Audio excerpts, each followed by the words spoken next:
Sickos Club. Sickos Club. Hey, come here. You like pro wrestling? We got a little something for you. Two fans, 3,000 miles away. We each been watching for more than 30 years. Celebrating the art form, the action, the homoeroticism. We ain't rating matches. We ain't analyzing stories. We ain't experts. We just sit down, shut up, and mark out! Hello, everybody. It's your boy, Blade Daily, coming to you with Holy Mazzoli. It's a very special... Whoa. What? What day is it, Blade? Well, we're taping on Sunday, but... What show do we usually tape on Sundays? Yeah, but Brett... This is usually my day. Oh, you can do this. You're going to do this now. We couldn't have talked about this at any other time. Well, you know, I just show up and work the magic. You know what? God damn it.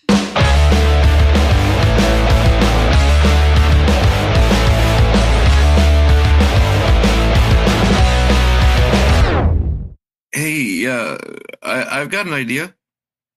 What's up, Pippin? We could just call it Sit Down the Hard Way. Fine. Yeah, fuck it. Let's go.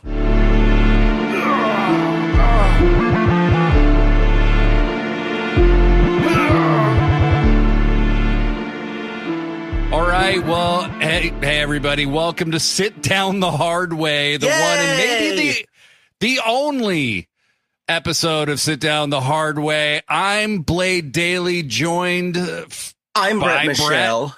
Yeah. Well, no fucking shit. And we are joined on this, the day of our Lord, Hangman Adam Page, by two people who were at All In Live. That would be the only adult on the internet, Kurt Jangle. How you doing? Legally, I have to remind you, it's called Y'all In because it's in Texas. That is true. That is Thanks true. to Y'all Coldplay. No. Yeah. No. We don't Nothing thank them is for because of anything. Coldplay. Yeah, we don't thank Coldplay. I'm with you on that, Jangle. Yeah. And then we are joined by Pippin. Pippin, thank you for brokering the peace between Brett and I. That's what I do. That's what you do. And you beat me at Jeopardy. Yeah, that's the other thing I do. Yeah, he did kick your ass. Ah. Okay, all right. I brought it up so that we could move on. Pippin, hello. Hello. How are you? Doing good. I starcasted, y'all end, and I survived the monsoon on the way back to Austin. Oh, yeah. My God. We were lucky to get out of there. Holy shit. Yeah. As soon as the show ended, it started. And then about 10 minutes after it started. Right. That's what I heard. There was a torrential fucking downpour like right after the show. I can't imagine going from Arlington to Austin because it's going from Arlington to where I live. It's 10 minutes. It took 45. Right. And that wasn't even just the traffic. Insane. Yeah. Pippin, how was your ride back home? Well, so we stayed at the hotel afterwards and then drove back home this morning. So there wasn't any traffic, but we hit some crazy rain just before we got into Austin. Whew. Yeah, we're having record heat waves in Canada and record rainfall and cold spells in Texas. Dogs and cats living together. Mass hysteria. Yes. You know how we joke, like whatever we joke about, like, you know, oh yeah, someday they're going to implant chips in our brain. We're like moving. This is all living proof that we're moving towards those things. Yeah. So like, stop joking about it. Start getting ready to actually do it. I joke so I don't cry. Mm-hmm. Yes. But I'm blaming your jokes for killing us all. Anyway. But they're bad jokes, so I've heard that before. Even in the best of times, like, your jokes are killing us, dude. Like, Well, the problem is you got to explain them after. Oh yeah, because that's yes. how a good joke works. You got to like explain why it's funny. Yeah. And we went through this on the last hard way. I know. I listen to the shows. People are dumb. Yeah. People are dumb. Well, right. And if they don't laugh at your joke, it's because they don't get it. It's not because it was a bad joke. Yeah, they just don't understand. So you explain it to them, and then it makes everything better. Exactly. Yeah. That's how good comedy works. Exactly. Explanation is the soul of humor. Also, if you just swear, it makes everything just a little funny. Oh, yeah. Mm-hmm. Fucking A. Yeah. Yeah, exactly. Like, see? Classic timeless humor. I mean, that was put a laugh track in there. Yeah. I miss laugh tracks. Like Vince, I sweeten the crowd. Don't worry about it, okay? Don't worry about it. I try to make it sound as fake as possible like Vince, too. So... Do you think he's on the Epstein list? Oh, I mean, would I be surprised? Absolutely not. So, friends, I think we witnessed what may be one of, if not the greatest pay-per-view of all time yesterday. Y'all in was positively epic in every way. There was the best build to a pay-per-view I can ever recall. The story overlap was so intense and amazing and well coordinated and well choreographed. I think Tony Khan went from being a booker to being more of a director. Yeah. Auteur. Cinema. Yeah, like Cinema. You know, I know a lot of people love the Bloodline story, and I'm not here to judge. Like, that's your thing. That's your thing. I am. This blew that shit way out of the water. If you hadn't said it, I was going to say it. No competition at all. No. Yeah.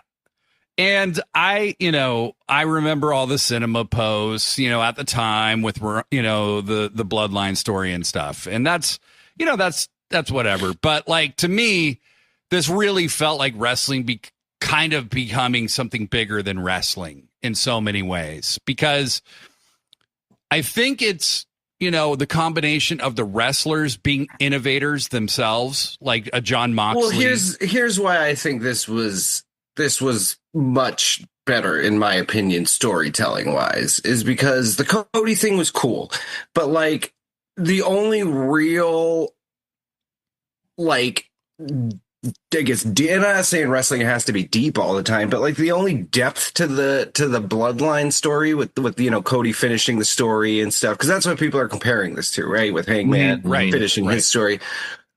Cody's really whole thing was like, well, my dad didn't win the belt, so I got to win the belt.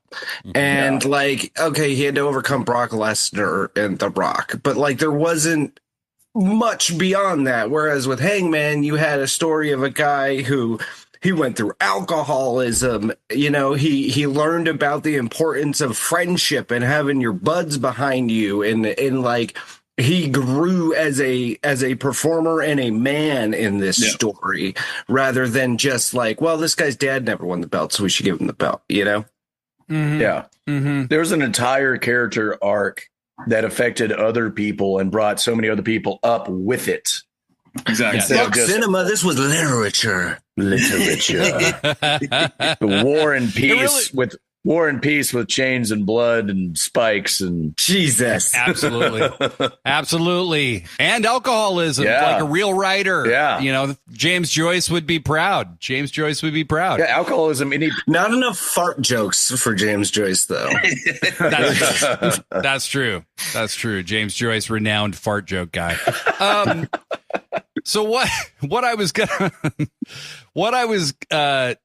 mention is, Jangle, you said it yourself. The character arc of Hangman Page has elevated so many other people along the way. And I think it was even more sly how they did this. Mm-hmm. Do you remember when Swerve was struggling to get on Dynamite? When Swerve was like struggling to win a big match? And that night, his music hit during Hangman Page's promo on Dynamite. That very first time. and the electricity in that crowd. Mm. And they were about to do the first Wrestle Dream in Seattle. Yeah. I was there. Swerve's home base, right? Yeah.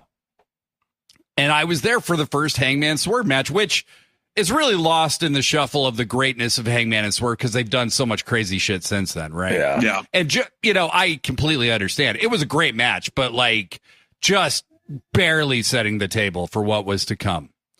We all thought that was Swerve's thing. That was Swerve's moment, but really, that was Hangman's arc lifting Swerve.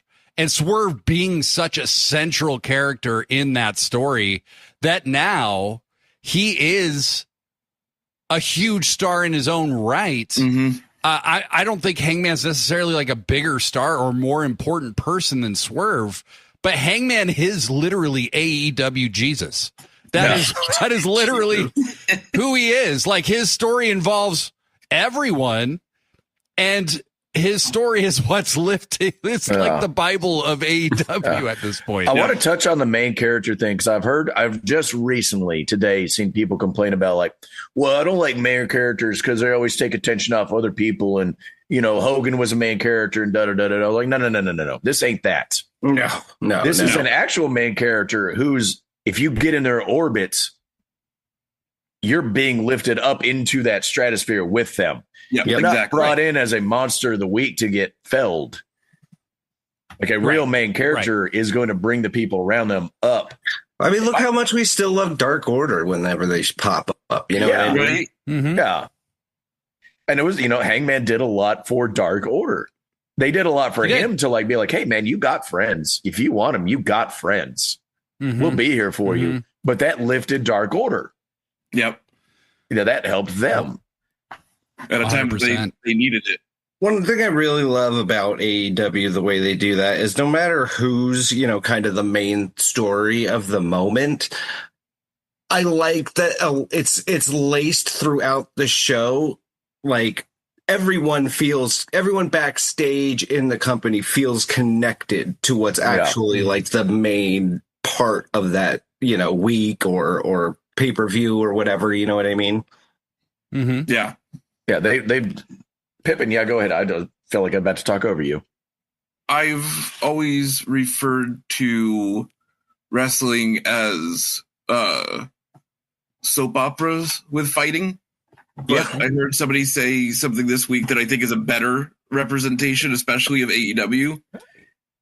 AEW is anime with fighting. Yeah. Yeah. You watch a Young Bucks match and that's very obvious. Oh my God. Yeah. Especially this Young Bucks match. Yeah. Jesus Lord. Holy. That was a Dragon Ball fight. Yeah. Holy moly. Well, and so they set the stage for this show. Jon Moxley has been on this, at first it seemed like he was talking in circles all the time. Mm-hmm. Where he's like, you guys got to rise up. You guys got to rise up. You guys got to rise up. And it took us a while to get there. I initially, when they first started this, I saw it as like a story about radicalization, Mm-hmm. They were doing the whole like promos in the back of a pickup truck. It was very MAGA coded in my mind. Like it seemed like it was taking a lot from that kind of shit that's going on in real life currently. And then it kind of dropped a little bit after Danielson was murdered. Well, and that's the thing. I think they rose again. They wanted to get the Danielson murder into the story. Mm-hmm. And so they had to pull the trigger on that because he couldn't go anymore. He just couldn't go. He needed a break. Yeah. And so I think that they did it when they could, which was at Wrestle Dream in front of his hometown, right? Fucking bastards. And I was in that crowd too. That was a dark ass way to end a goddamn show, I'll tell you that. Viking funeral, essentially. Jeez. Yeah, they had basically a Viking funeral for Danielson, and then him being taken out in the ambulance, Yuta walking right past me going like, fuck you, Yuta, you fucking piece of shit. And they must have been so fucking pleased with themselves, right? Yeah. Mm-hmm. Because that was heat that was unfucking believable. But they were clearly planning this to culminate at All In the entire time. Yep. The Bucks have this weird discomfort with being a part of it, you know, and the Death Riders are kind of like, we can end you or we can have an uneasy alliance, and they leave, right? And then it just kind of felt, especially till the end of the year, it felt like really nothing happened with the Death Riders and that they were kind of running in place.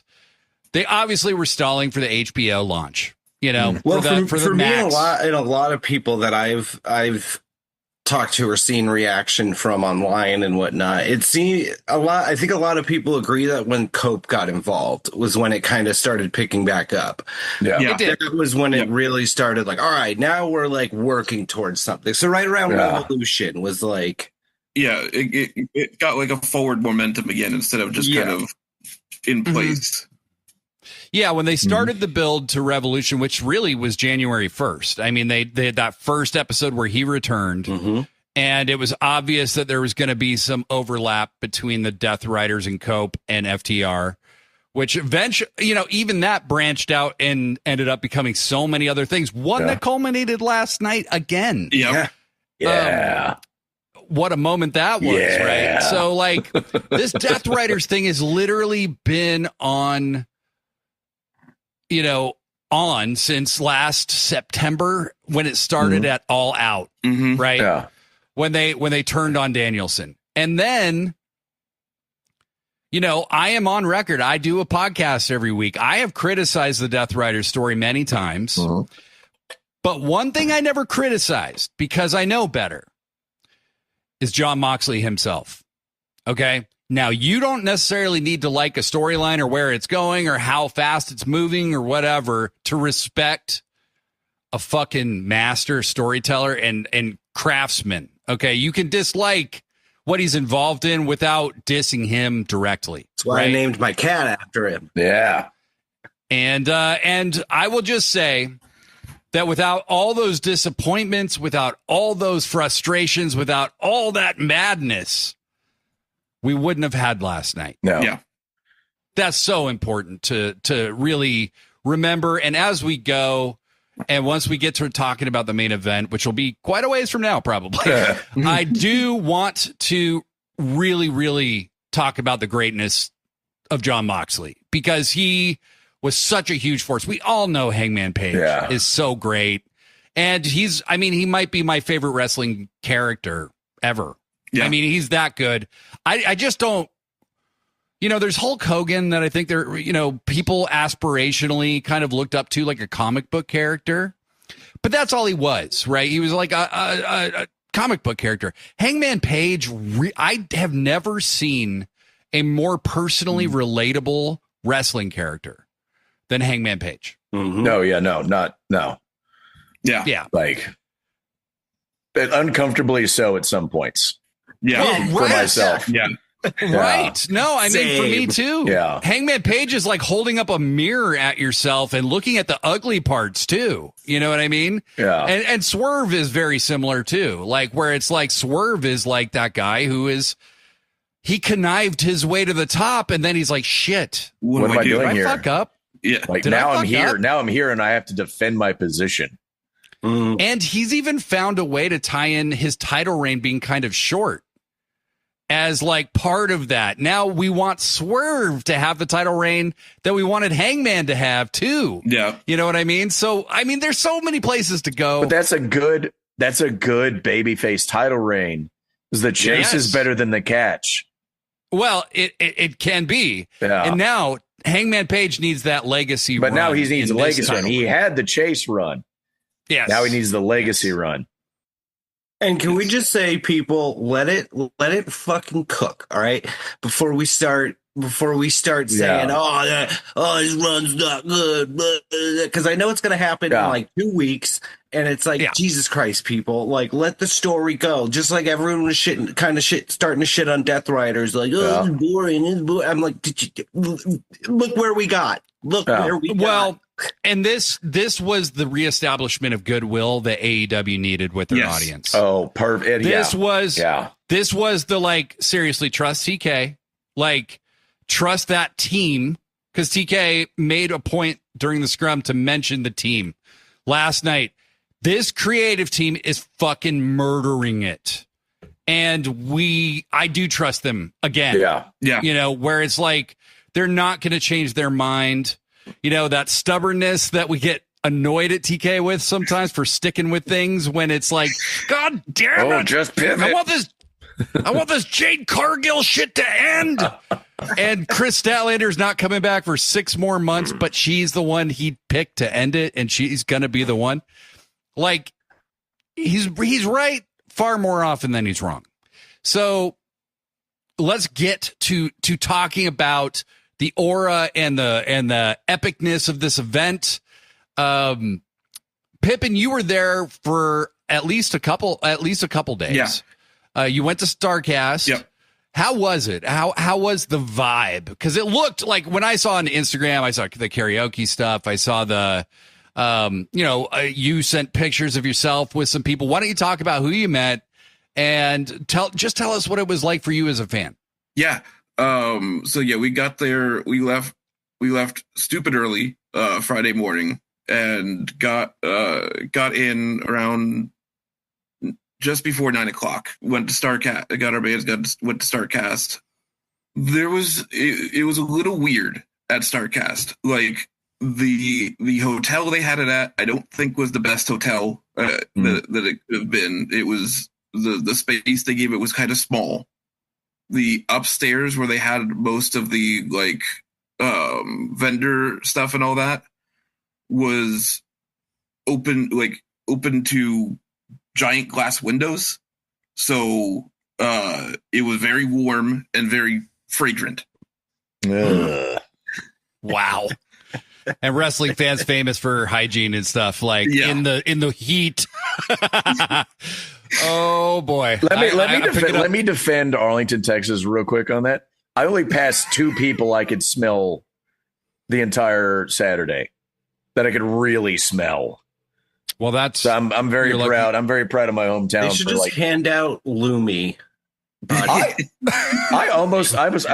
had to wear cargo shorts because you can't have bags in there. I almost put some dude wipes in one of my pockets just to hand out. Dude, that's like, isn't WWE sponsored by Dude Wipes? Like, they should be complimentary at the door. And the stinkiest people go to that. Like that's let's why clean it up, wipes. you guys. Like, here's some complimentary fucking Dude Wipes. Wipe your ass. Yeah, WWE sponsored by Dude Wipes because we know who you are.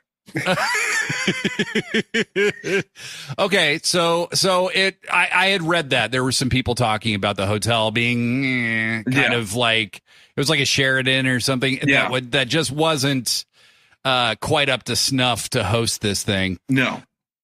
And some people chilling at the Holiday Inn. So Jesus, Brett. So some people were more understanding of that than others. Some people were pretty pissed or whatever. Did you go like do any of the Q&As or did you? Yeah, I didn't do any of the meet and greets or professional photo ops. I was spending so much money already just to get there. I couldn't justify, the prices for that.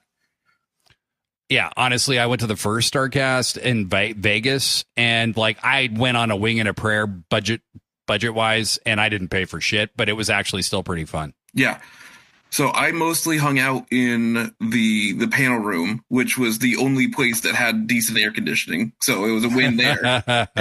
Smart. Yeah, Smart. That's a good idea. That's what I would have done. Yeah. And to me, the Wrestle Aunties brunch variety hour with RJ City and Renee Paquette. Oh, I forgot about that. That's awesome. Yeah, that's awesome. They have incredible chemistry together. They're just so funny. So So what was that I like? think they should host the Winter Olympics. Brett's been saying this for a while. This is not a new conversation for Brett and I, but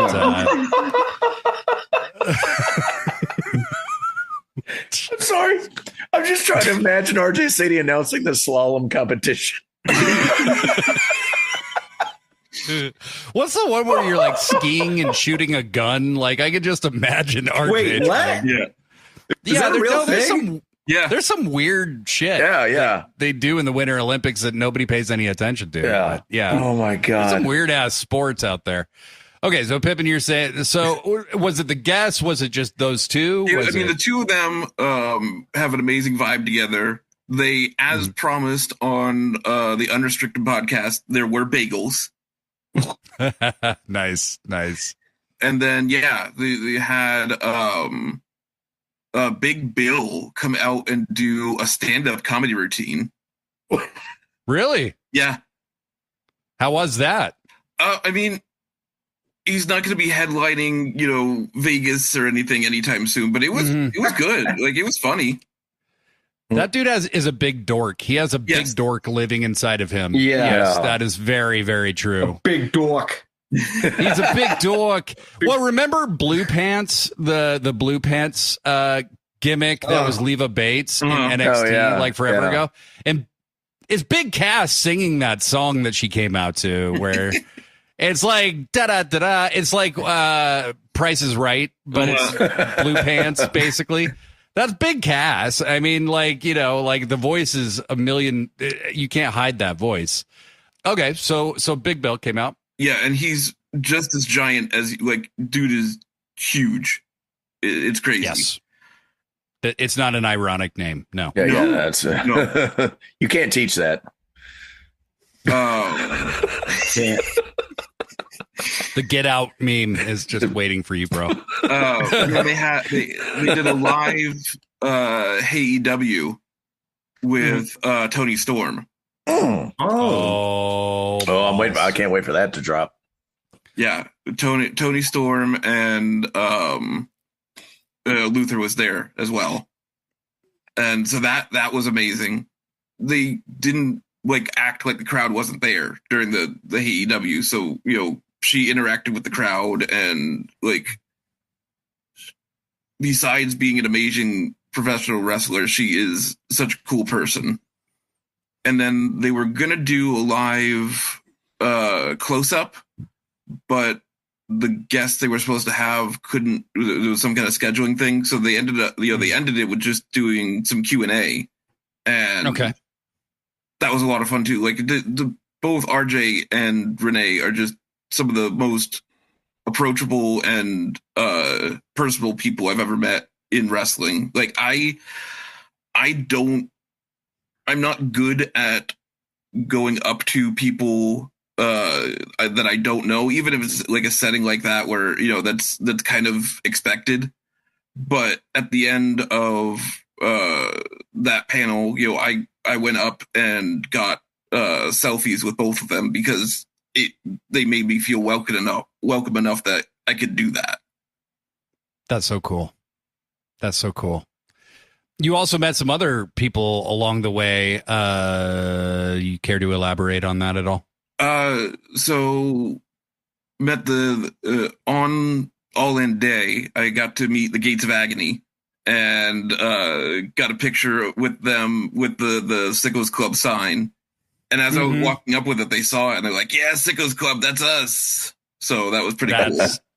Sick. There we go, baby. There we go. Nice. Pippin was the first person I'm aware of to rock the actual Sickos Club logo on a sign.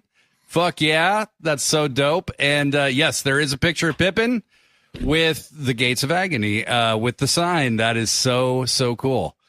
And any other kind of pre-show kind of experiences for you, so that was at before All In, but back at StarCast, there was also Swerve was supposed to have a panel, but again, I think there was a lot of scheduling conflicts at StarCast. Okay. So another scheduling conflict, and it ended up being Tony Schiavone, Nigel McGuinness, and Excalibur. My dad? Yeah. Adopt me, Tony Schiavone. They were a little lower energy than I expected out of them, but it was still good. And well, Tony's 100 years old. You know, you gotta. Yeah. I got to see Nigel McGuinness do a magic trick. Oh, nice. What was do? the trick? Yeah. It was a card trick. Ooh. Okay.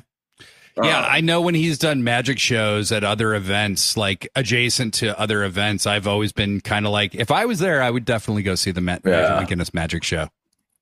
And during the panel, the topic of Brody Lee came up, and however many years we are removed now, because time is a flat circle, but Excalibur still couldn't talk about it without breaking up, getting emotional. Yeah. It's, Excalibur, I'm a big fan of his work. He's just so phenomenal, but I love that his humanity always kind of comes through in the end. Yeah. For all of his knowledge, for all of his expertise, his geekdom. His geekdom, he never lets that get in the way of his humanity. Yeah. And he's not a robot. He's not just an AI spitting out facts. Right. He really isn't. He really isn't. He's not just a nerd. He's so much more than that. And I think it's so important for him. He's that way on social media. He's that way on commentary. And I just really respect that so much about him. And AEW in general, because he is above all others, the voice of AEW. So yeah, that's awesome. That's awesome. And very cool that he could be that vulnerable with a crowd like that. That's amazing. Jangle, I know you kind of got there the day of the event. Yeah, which is weird because I live down the street, but I was like, I only got energy for one of these days. Yeah, you're like, look, I'm doing one of these fucking things. How was it for you, man? What was the vibe? It was great. So I got up early. Got there as soon as I could to go to the tailgate at Texas Live. At tailgate, Got to experience that, and I was met up with my buddy Craig, local guy I've been friends with. A big wrestling fan, and we're just hanging out and just kind of waiting for the pre-show the pre-show to start there at Texas Live. And we're just looking around, just we look over and there's just this very tall, elegant woman in a red dress. We're like, is that Aubrey Edwards? And we're like, it's because she wouldn't turn, she wasn't facing us, but she turned just quarter profile for a second. You're like, that is. They're like, no, that is definitely her. People are taking pictures with her. They're like, should we take a picture with Aubrey Edwards? And we're like, all right, let's go up there. And we walk up. There's a line out the door. Oh yeah, people just lined up to take pictures with her. But she's she looks so excited, so happy to be doing that. Just dressed to the nines, red carpet for the pre-show of the pre-show of this whole thing. And we're talking about it if this was our WWE event, we would have cost us $50 to get into this thing. And it's free to everybody. Right. Right. It costs us $50 for a beer, but not entirely AEW's fault, but still. That's the prices there. Oh, I thought it was bad when I was at Dynamite 300 the other week, and it was $20 for not even a full tall can. It was the ones that are 19.5 ounce or whatever, you know what I mean? Oh wow, yeah. I would say at least the draft pours are it's a pint and then some. Uh-huh. So it's a 20 ounce pour, and it's $15 and tip, so but so it was really cool. And then they did the pre-show thing, and then they brought out Daddy Magic as the host of the event. I love Daddy Magic. Oh, he was so fun. I was disappointed he didn't say no doubt about it. And no doubt about it. A little disappointed in that. Taya and Johnny TV came out. And now for the rest of the day he was known as Johnny Texas. The whole crowd just immediately just came out. I was like, Johnny, Texas. Yes. Oh, Which, I can see that. For happening. me, on a personal note, I got to admit, like, that kind of warmed my heart because growing up in the like punk and hardcore scene here, there was a band called Johnny Texas, and their singer was a good buddy of mine, passed away, and just the fact that the name Johnny Texas is still getting carried on. Yeah, like I was like, oh yeah, all right, yeah, that's cool. I liked hearing people chant Johnny Texas, so that was really good.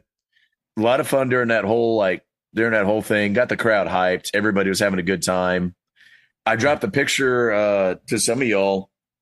I walked up to one of the bars, and a dude in front of me at the bar turned and went, Kurt Jangle. You never know, man. Yeah. Yeah, you just never know. And I ran into a bunch of good friends. Like, like I said, my buddy Craig was like, hey, you want a floor ticket? I got an extra. So upgraded my seat. Mm-hmm. Just to circle back to Aubrey Edwards. I met her too over at StarCast, and I had my shirt on from another podcast, Waffly Bollocks. That said queer as in fuck you. Yeah. And she asked me about it, and then she noticed my nails and gave me like nail painting tips, which I just nice.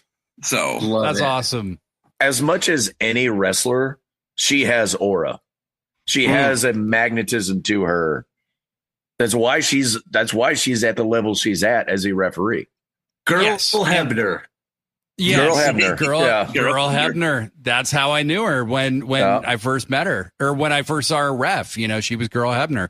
And when I knew during that Omega Okada match when they needed a ref to run down, we all fucking knew who it was going to be. If you want the pop, you send Aubrey. It was a pop who it is. in the building. There was a pop for that. Yes. Put her and Charles Robinson in a ramp 100-meter dash. Like, yeah, I know they should have a runoff. Yeah, they should have. To Charles's credit, he could make it close. Do it like it's the NFL Combine. It's got to be a 3-way. You got to put Athena in there because that dash with the clothesline. I didn't notice that until I saw the clips later, because there's a lot of stuff you miss in the crowd. Oh yeah, big time. So, but we'll get to that. I mean, we got. Yeah. Oh, we sure will. Yeah. We're going to talk about the difference between the live experience and the TV experience. I have a feeling it was probably way louder in the building than it was on TV. God. I'm sure it was loud as fuck. I do think if I had a critique of the production, it's the only critique. AEW, in the beginning, they really struggled to figure out the right balance of sound live. And now I feel like their struggle is they really just crush the crowd noise, because even the event that I was at, the 2 events that I went to, we were loud as fuck inside that place. And watching TV, it's like 1/10 of what the energy was. I really feel they could release those crowd mics a little more to find a better balance. I know they don't want to interfere. They want to be able to censor crowd chants now, which sucks. But especially on Max, etc. But yesterday was a prime example of, like, as loud as it ever sounded on TV, I knew it was like 10 times louder. So that's the one thing. That's the one thing I would critique from a production angle. Any other experiences either of you want to share before we jump in to covering the actual event itself? Real quick, I did get to, during the VIP pre-show stuff, I did get to get scissored by Anthony Bowens and touch tips with the MXM collection. Oh shit, that's dope. I would have needed a nap after all that. I couldn't have gone on. No shit. Hell yeah. Holy crap, that's awesome, dude. Touching tips, you got the wow.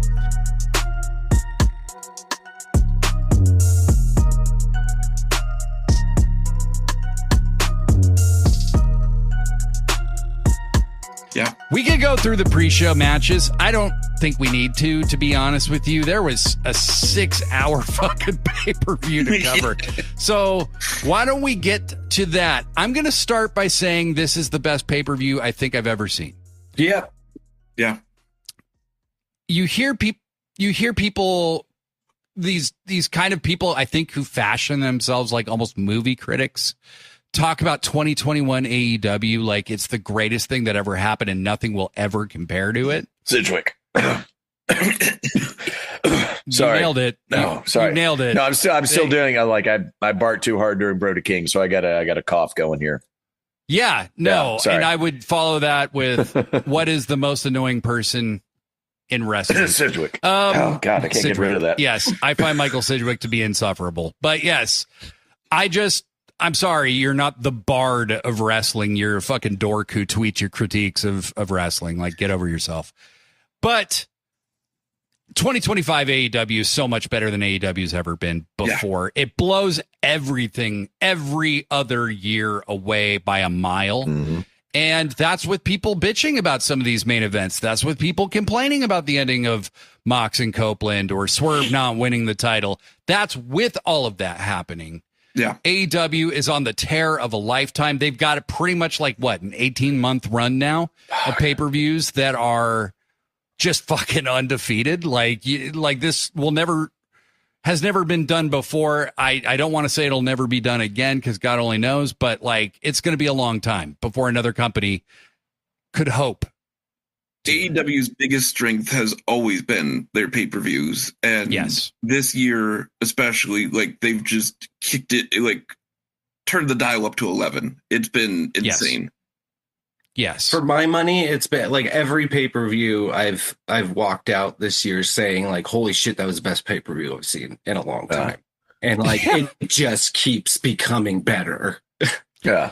The constant refrain I've seen on threads is like, that's the best pay-per-view since the last pay-per-view. That's the best collision since the last collision. That's the best Dynamite since the last Dynamite. Yep. Strength to strength to strength.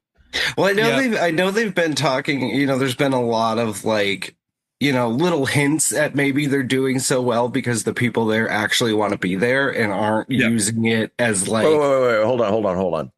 You're saying if people enjoy what they're doing, enjoy the people they're doing it with at the place they're doing it, they're going to do it better consistently. Yeah. Mm-hmm. That sounds fake. Yeah. But for me, that's what I think is working so well for them is you can tell everyone there is putting their all into every moment they have. Like it's not just like going out there and kind of, going through the motions and just trying to get through the show. It's like, no, these people want to make this the best show that they could make it. And it's very, very clearly coming through. Yeah. Yes. And I think that we've seen AEW stumble, we've seen them stumble since 2021 when with the Punk era was a huge stumble for AEW, even when, and I will always say like, look, he had his moments there, but even with him there, the product changed to something less than what it was. And it felt like the vision was getting blurry. They took a 2-year Hangman story and just kind of ended it in this weird, abrupt way that didn't make any sense to me. And then you have Brawl Out, you have the press conference, you have the fucking I work with children bullshit.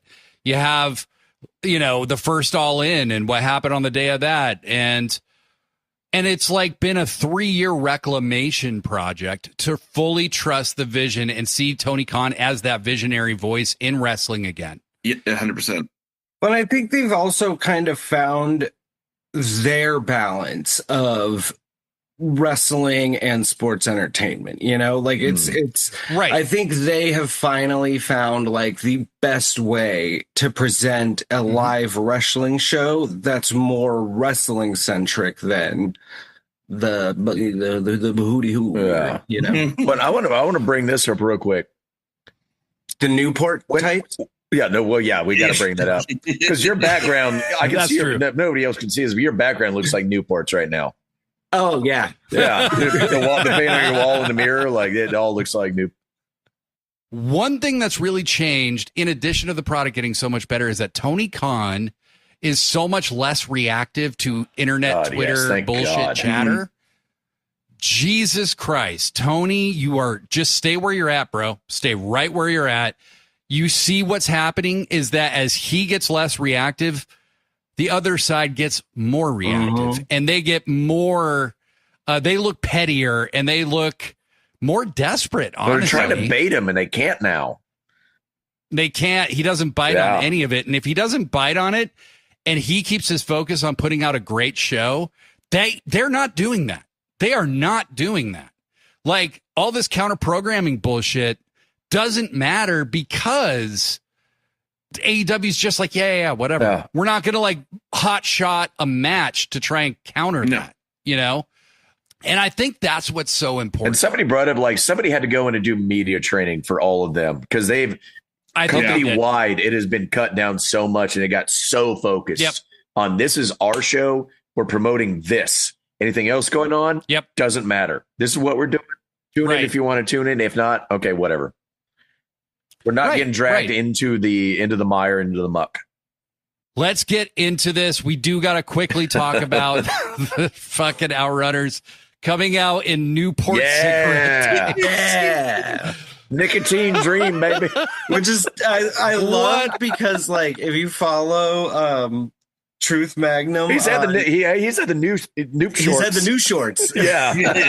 I was just saying that earlier. It's like he's had those shorts for a while. I want those. He like every fucking picture of him is just at the gym in the new shorts. The new shorts, yeah. That is so fucking smooth funny. And fresh. When they came out, I was like, are you fucking kidding me?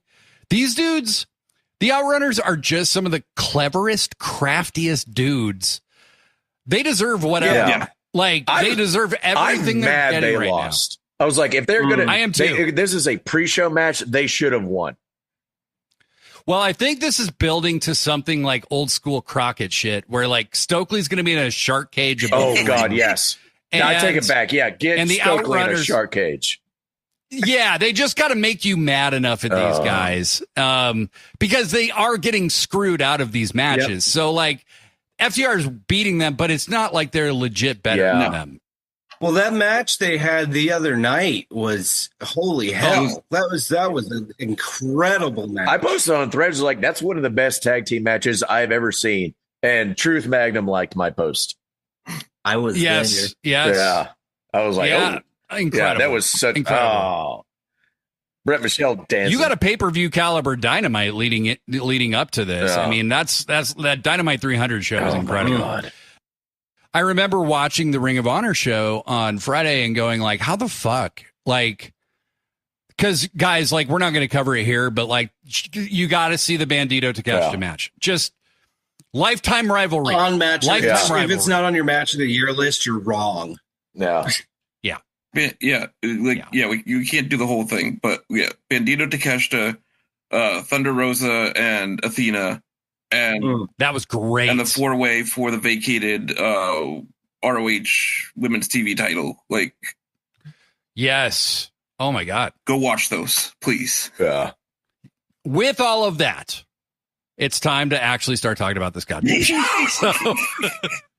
So as our friend, the only adult on the internet, Kurt Jangle, said, there's a huge difference between being there live and watching on TV. And as we go along, we're going to talk about both perspectives. Pippin, you were in a VIP seating thing. You spent the big bucks on these tickets. Yep.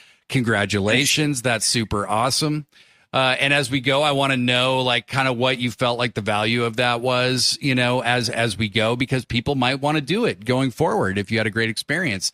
I've toyed with the idea myself, and it's just, you know, for just a normal Dynamite, it's really hard. You're like, God damn it, do I do it? Do I spend whatever it was, $500, $400 on a Dynamite? Like, do I do it? Well, maybe you do. Who knows?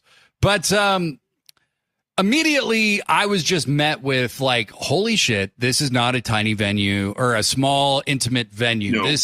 They're in a giant stadium. I think they even did a great job of making it kind of look like WrestleMania 3, the way the seating was laid out when you see the vertical view. I'm so excited for you two to go see the TV presentation of the show, gorgeous. because I assume you haven't yet. I've seen clips, but and also the stadium monitors actually show what they basically the same view. Yeah. Right. And I'm so excited for you guys to hear it with commentary and all that, because there's some really there's one Taz line from this show that I cannot wait to get to. I wish there was an option when you go to these shows, you could like, even if you got to pay a little extra money to like have an earpiece with the stadium commentary. I agree. Yeah, no, I've seen that a bunch because like I've gone to NASCAR races before, and when you go to those, you can pay a little extra money and you get a headset where you can hear the drivers' radios and all that. So that's cool. I didn't know you could do that. Yeah. Wow. So, I had no idea. I know it's technology that exists, so it would be really cool. Yeah. And it'd be a great way to make some extra money too, is like, that's like, I've heard more people say that recently. The one thing you need to do when you sell 25,000 tickets is make extra money. Yes. Yes. That is what you need to do. Just do pro wrestling mic'd up like they do in football, Yeah. Yeah. Right. Oh my God. Right. I would love to have just the a on-field Kyle sound. Fletcher mic. Because all there's like, You don't even need a mic for him. You can hear that motherfucker. Oh, you could too. You could hear him everywhere. I love his peril screams. Yeah. Yeah. Him and Ricochet are so good about like acting scared when they're about to take a move. Like that was something I noticed about Ricochet, both when I sat far away for Collision and when I sat second row for Dynamite and Collision. You can hear that fucker anywhere. When he's about to land on his head, he's like, he's just, or like, oh shit, no, like, he'll do that. It does add to the experience so much. Okay. So with all that said, our first match is a trios title match. I thought this was a great way to lead off the show. Holy hell. The starting off with that, especially Claudio's new theme that's so like kind of cinematic, and just a shot of the Death Riders coming into that giant stadium through the crowd. I think the Gabe Kidd pulled that whole entrance together. Like, oh my God, I like Gabe Kidd, man. Like he had the aura coming out to open that show. Yeah, people don't like Gabe Kidd for some reason, but I love him. I love him in AEW. I think his gimmick works a lot of people, and I think it even worked me at first because I was like, "Who is this toxic male, like weirdo, like whatever?" And he, like MJF, I think he is extremely committed to his character, and that can rub some people the wrong way. But it was very funny because as they were coming out, they almost had a Spinal Tap moment where Gabe got like Chrissy Chemistry, good friend, fellow sicko in the Discord goes, "Is Gabe lost?" Because he kind of walks past where everybody was supposed to turn because he's too amped up, almost like Claudio and Yuta are looking at him like, come back. But they eventually get to the ring, and then the ops come out, and you cannot go wrong with the ops. No. These guys live, eat, sleep, and breathe cool. They are cool as fuck. That music, what is it? Like, I've never listened to it on headphones. Is it just a beat? Like, it sounds like it's just a beat. Yeah. But it fits perfectly. And then it has like the thunder sounds occasionally. And like, that's all you fucking need.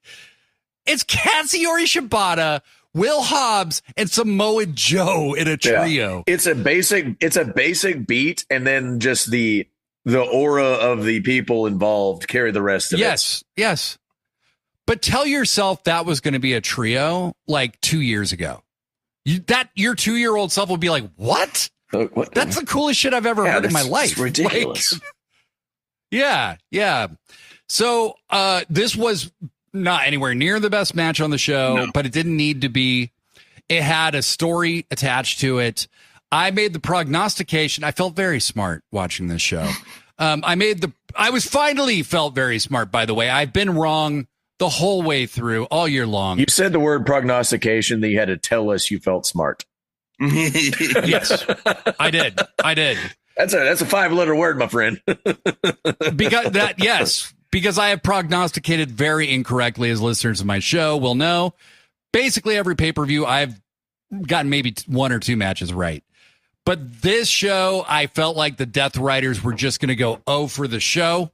And anyone who was Death Riders adjacent was going to go for the show. And that's almost why I think they moved Okada away from the Bucks. No, 100%. Yeah. Is because he was going to win. He was going to be the one heel that got a big win. But the Ops come down. I feel like the Ops have to win. I don't think you want to build up the Death Riders any more than you already have. No, they're there. They're what they needed to be. Yeah. And they have just a very solid match. Samoa Joe is just the most effortlessly cool person in the history of pro wrestling. He's just himself, and it comes through so clearly that that's just who the guy is. Like, he's not a gimmick. He's just he's just that dude. He's just Joe, right? The only thing I was a little bummed about in that match was that I didn't get to see a Joe walkaway spot live. Yes, the nope spot, which he did twice on Dynamite 300. Yes, you were deprived of that. There was a camera shot at one point in this match where I believe it's Yuta that's in the corner, and Hobbs is in the ring with Yuta, and he's in the Ops corner, and Samoa Joe just fucking clubs Yuta, and the rest like, hey, and Joe just goes, and it's just like, that's the end of the conversation. Like, there's nothing else to be said. Joe's like, he's fucking right here. Hit him. Joe. You know, like, I cheated. I don't give a shit. Fuck man, you. There was a spot in this match that I like yipped when watching it because it was so cool and I wasn't expecting it. That like top rope power slam thing that fucking Hobbs did, like, Jesus Christ. So Claudio's kind of holding up Hobbs like they're going to go for like almost like a doomsday device type of deal. I know. And Yuta jumps off the top rope and Hobbs catches him while he's being held by Claudio. It just power slams Yuta like that. Holy shit, that looked cool as fuck. That was yes, incredible. It did. Yes, it looked so badass when that happened. And so, Pippin, this is a good time to talk about your view.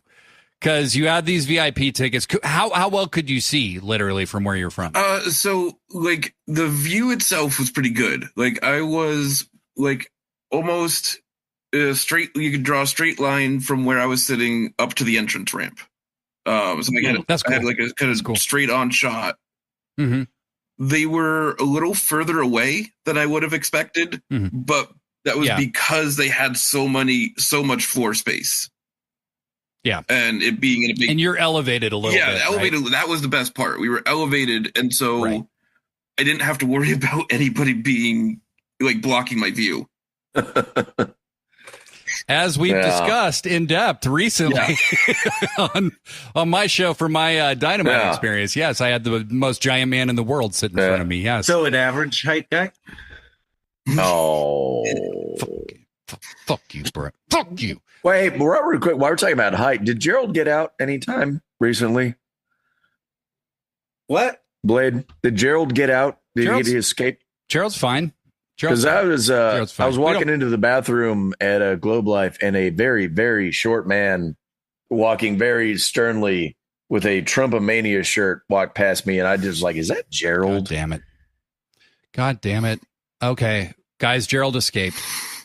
Gerald got radicalized. I thought that was him. And Gerald. Well, apparently when you mistreat a small person like that and you mistreat him, he rebels against everything you believe in. So he joined the MAGA movement and ran away.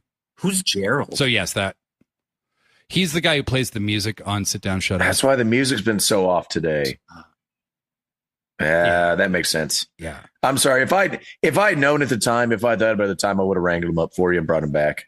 I should have asked you to keep your eye out for him. Little dude wearing the Trumpomania shirt. Yeah. Yeah. But 3'6". It's just a bummer. Yeah. It's just, it's just a bummer. And I learned a lot from this experience. It's like, You know, everything's a learning experience. I learned, Gerald learned, we all learned. But I haven't told Joshi yet.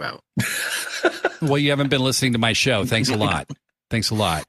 But yeah, Gerald escaped. So thanks for noticing that, Kurt. I appreciate that. He's in the DFW area, at least as far as Saturday night. So people look out for that. I mean, people look out for him. He could have gotten far. He's hard to spot. I'm surprised. Yeah, he could have gotten far. He's got little legs. He's got little legs. They move fast, though, right? Yeah. It's impressive. With that much facial hair that he can just... Oh, my God. Yeah, he had to trip over that beard. You haven't seen his shoulders. No, I saw them. It's wider than he is tall. Yeah, that's true. And the beard on his the shoulder beard? Incredible. Yeah, unbelievable. So anyway, there was an awesome tag spot in this match. Gerald, come home. Hobbs power slams Yuta off the shoulders. R.I.P. Yuta for taking that, having this very gigantic man land on top of you from a very considerable height. And Samoa Joe hits him with the muscle buster and gets the win, as they should have. Muscle. That was a beautiful looking muscle buster too. Yeah, no, that's one of Joe's best muscle busters ever, actually. And that's saying a lot because he's hit many. And then Joe gets murdered. Yes, Joe gets murdered. The Death Riders get their heat back. And I liked how they did this. Now, apparently, Joe probably needs to go do something for Twisted Metal. Again, Samoa Joe living his goddamn best life, just going and doing Twisted Metal whenever he needs to, building a voice acting career in video games. Samoa Joe is the coolest motherfucker. You don't know or you do know. He is cooler than you. The Death Riders post-match attack is great because all leading up to All In, the odds have been evened in the favor of Hangman, or I guess not in favor of, but like Hangman's kind of even the odds against the Death Riders because of the ops. Right. So taking the ops out post-match, you're like, well, shit, like who's going to be there in the end to help Hangman if the ops are taken out already? I didn't even think about that in the moment, but like that's right, because there's so much to take in the moment. It fed into the whole thing that hung in the air that entire pay-per-view of we all know Hangman is winning at the end. Like we all know. But do we? Yes. Yep. People were fucking scared, man. That like people 1% of doubt just really nags at you the longer that day goes. Yeah. It really, it's like, and as the matches go along, you're like, okay, this is all adding up to exactly what I expected. And I'm still a little scared. And that's beautiful storytelling right there, because you know in the back of your mind how it's going to end, but you still doubt that's like you're still scared that it's not going to happen. That's good story. Well, there were a couple finishes in other matches what made me go, wait. Yeah. If that's the end of that match, that makes me, is that not going to go how I want? Because that one ended the way I wanted.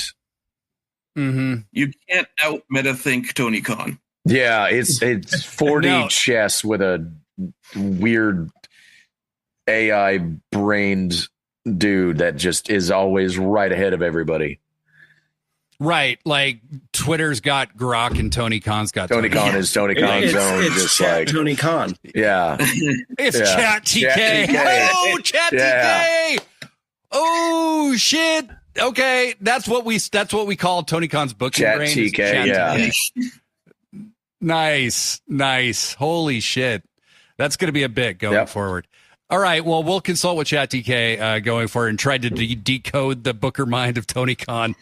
But he has pulled away completely from any WWE logic. There's no. Just because you've watched wrestling for a long time doesn't mean you actually understand where this is going. And this was the year AEW broke our brains. Yeah. Like last year, I felt like I could still call shit from a mile away. And I wasn't even bothered by it. It was like, if it's satisfying, like, great. Well, no, I watched this. So I watched this at Bo's, one of our other Sickos Club members, and I told him I was so excited for this show because it was the first AEW show pay-per-view in a while where I was like, I legitimately could see any of these matches going either way. Like, yeah, right, yeah, right. Well, it's like Steven Larson used to call it go home math of like, this happened, and this happened, and this happened. So that means this is going to happen on the show. It's all out the window now. Yeah. Right.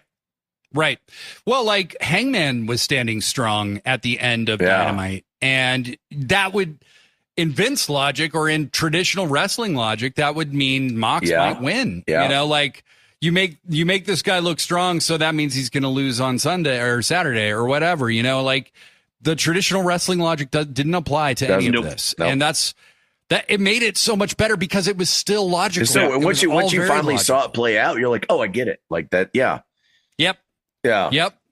And Babe Ruth called his shot, and then he got the shot.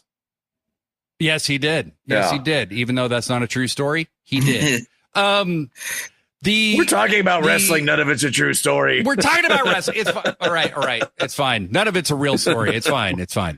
A story is a real story. Kayfabe, brother. Never mind. Kayfabe.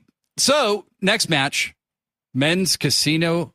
Yeah. Gauntlet. I was really looking forward to this match. I'm glad they did this one where they did it, to be honest with you, because I will say I was watching it with, so I have two best friends, Joshi G and my buddy Matt, who is my real life. I get to actually hang out with him, best friend. And he showed up right around the time this match started. Nice. He did not love this match, and I get why. There was a lot of laying around on the outside during this match, without a lot of activity. It was just kind of like dudes waiting to get back in the match.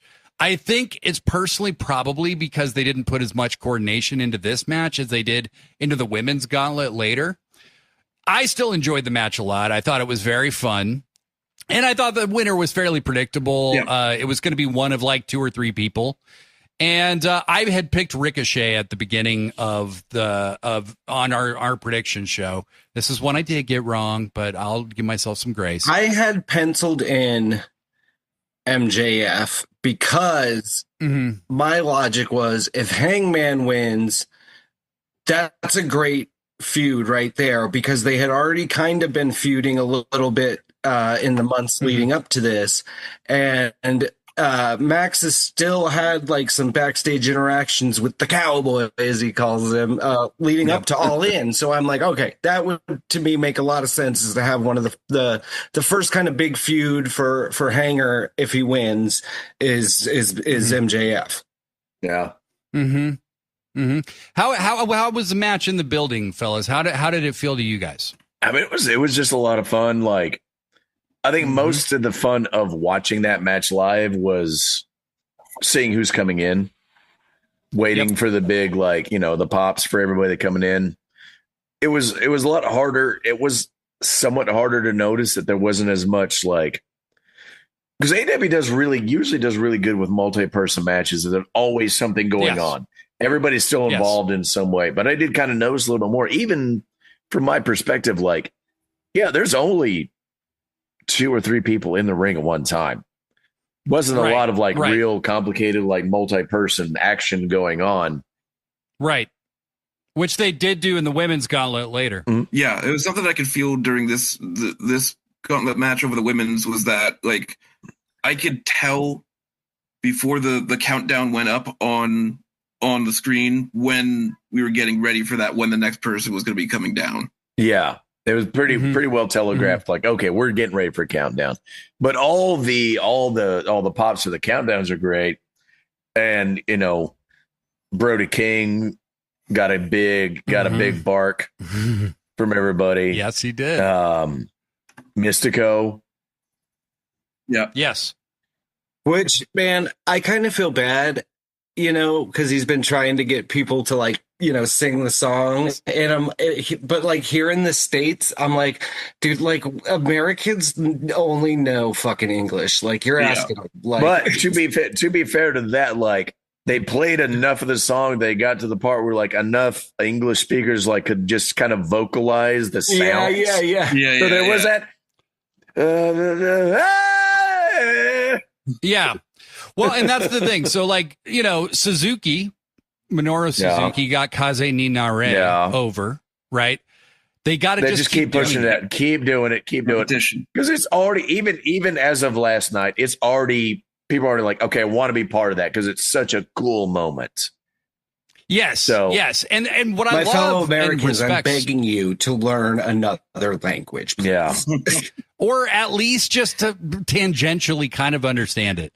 What I love about this entrance, and this was my favorite part of the match, actually, in a funny way, is Mystico does the first Jeff Hardy, I'm going to do the full pageantry of my entrance, whether it makes sense or not. Yeah. So he's literally face to face with MJF going like, come on, guys, give it to me. He's like, and MJF's like supposed to be nose to nose, and MJF's very good. So like, he like starts like walking around and doing this, he gets what Mystico's trying to do. So like he walks around. One of the reasons I didn't think MJF would be the winner of this match was because I think these two are tying up at Forbidden Door. Yeah. And I thought maybe because of that, they might not need him to win the gauntlet. He could just get that title shot another way. But these, Briscoe and MJF and Mystico are all kind of tangled up in something together. That's going to be a good, every way that plays out in every direction is going to be good. It's going to be really interesting. I also liked, what I will say that I liked a lot is they just did the fuck it rules in both gauntlet matches where it was like, there's no DQ. Get the Gates of Agony out here. Get Sky Blue out here. Get Penelope Ford involved. Everybody got on the show in one way or another. What I would say in the men's match, and again, this is like a light critique because it was still fun to me, is this showed maybe the problem you can run into if you actually have too many people out there is like there were a lot of dudes out there, right? And I didn't count. I don't know how many it was, but the match was like 30 minutes long, and they were kind of, there were a few people like Kota Ibushi just got punched and then just rolled to the outside and stayed out there for a long time. Anthony Bowens was there, part of it. Yeah. Right. And in our Discord, in the Sickos Club Discord, there somebody did say that Max Caster should have just taken the pin like immediately upon entering. That would have been very, very funny. We squirt pedal.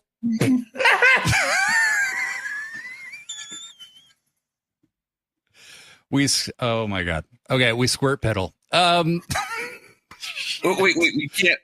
we can't end the gauntlet without talking about the return of a shaved Juice Robinson. The juice is loose.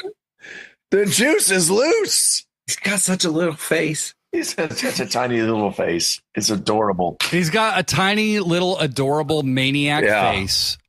He is. He looks like a Don Bluth mouse. Rescuers Down Under. Juice goes west. He had a clean face, new gear. He was wearing gear. He's got straps, top and a long pant. Look at him go. He was literally dressed like late 2000s under. Yeah. And he what's funny is when he was in New Japan, he would come out in a duster and a cowboy hat, but it was white and like neon, and people literally, the nickname for him was the Thunder. Yeah. Because he was such a good time, The Thundertaker sounds like an ice cream bar you'd buy off a truck in the 90s. Yeah. yes, or an adult sex toy of some type. The Aldo. But with Juice being back, we also got the return of the Ass Boys. Guns up! Yes, we did. Holy shit! The flight that what was it, Austin or Colton that fucking flew down the ramp to hit that fucking shot. Yeah. It was insane. Oh, they got no Colton. Like presentation, but they got a pop. Oh yeah. Oh, people looked at the ramp and were like, sure. Yeah. That was one of those moments that I wish they had a little more of, where it was like there's something going on the outside to occupy some of these other people who are involved that they did more of in the women's match. Next thing was the man. It was a rough spot. Adam Cole.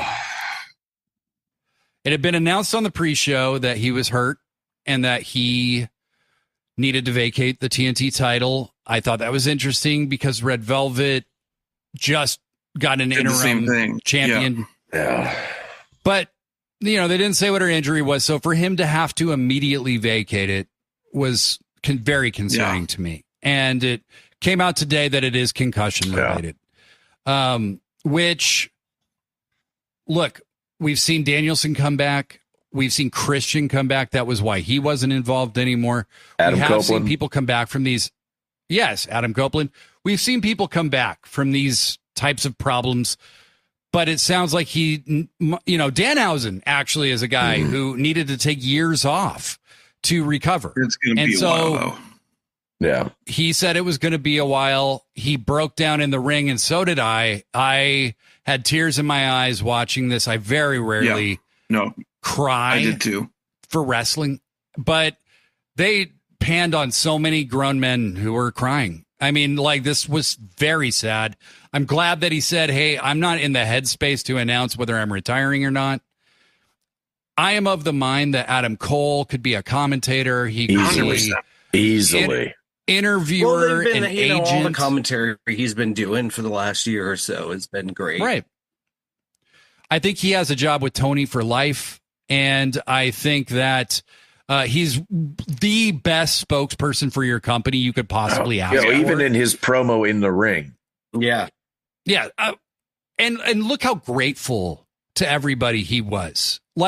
He never once said, fuck, it just sucks. He said thank you over and over and over, and how great everyone had been to him. It's truly one of the most heartbreaking things I've ever seen in a pro wrestling ring. I was in the building when Bryan Danielson retired, where Aubrey was on camera being the Danielson girl crying. I was there too. It was heartbreaking. I didn't cry though. This broke my heart. You're watching.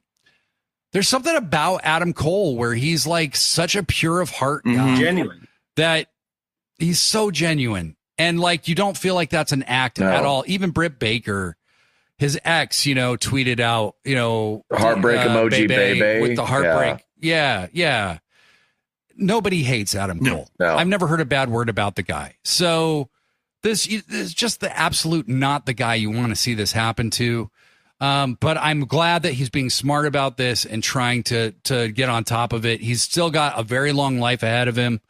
And I'm glad it's not something worse than concussions. I didn't know. So my mind went all over the place of what this could be. And I'm also really, I feel very fortunate. I got to see him wrestle a couple times at the Dynamite and Collisions a few weeks ago. So, whatever this means for his future, I'm not saying it means he's done. But he's certainly going to be gone for a while. And it was so awesome to see Roddy and Kyle there with him. They had huge they were streams of tears coming out. I mean, they were brokenhearted. I know Adam has been so supportive of both of them when they've had big injuries. Those guys have done the entire business together. And how I'm so glad that Tony Khan didn't. This is where you see the difference between a Tony Khan and a Vince McMahon. Vince McMahon would have said, I'm sorry, we'll announce it at some point, but we're not going to have you do it at WrestleMania. I don't want to bring the crowd down. Tony just said, you know what? You deserve this. You're Adam Cole. Go out. I don't care what it does to the crowd. We got a great show, and we're still going to have a great show. And Adam Cole didn't throw a pity party for himself in any sense of the word. It would have been understandable if he did. But he said, okay, I've said what I needed to say. Now we're going to do the greatest pay-per-view you've ever seen. And then he gave Danny Garcia the rub on the way out. Amazing man. Amazing man. We love you, Adam. Get well, sir. I'm in the stadium. I'm in a merch line, and I'm just talking to people, talking to my buddy, and And I pull up my phone. I'm just like, oh, check what's going on. Check Discord, check threads, see what's going on. People talking about the show. And to start seeing this, like, Adam Cole's vacating, like health issues. I was like, the dancers, I'm pretty sure like, what the hell? And I was like, I just look at the people around. I was like, Adam Cole's vacating the belt. And like everybody in line with me was just like, wait, what the fuck? Right. And like other people were looking it up. And like one dude that was near us was like, yeah, like apparently, this happened, they announced on the pre-show and he's not cleared to compete and all this stuff. I'm just trying to buy a t-shirt. Right. And I'm hearing all this stuff, and I get back into the show, get back into the crowd, and I'm like, wow, that's crazy. And then, like, between matches, I go up and I was like, okay, I got to go to the bathroom and, like, whatever. And as I'm walking out of the bathroom, I hear the boom start again. I was like, oh, crap, I got to get down there. Like, what's going on? And then I walk in halfway through the announcement. And the audio in the stadium is not great, so it's all echoey, and you can barely hear, but it was just like, wow. This is, this is actually happening now, isn't it? And I got to do one last, for the night at least, baby, like, I was like, wow, that's. Pippin, how did it feel for you? It was rough, man. It was the same thing. Like Kurt said, I didn't know, because they didn't tell in the stadium that you didn't see the pre-show bit where they announced it. Yeah. And I cried. Like it was rough. Yeah. But the next match, I think, did a really good job of like that what you would have to do to get to bring that feeling back up and get everybody ready for the rest of the thing. Yeah. They did exactly what they needed to do. A shocker. Yeah. It was an absolute shocker. I had Kyle Fletcher pegged for this win. Well, so what's been said is all of this happened 15 hours before the show. So all of this became known. Adam Cole wasn't feeling good on Friday night and Saturday morning. Okay. Sammy and Dustin. So this match gets announced. And look, I was on social media. We've all been, I think, a little frustrated with the Sons of Texas story or lack thereof, development.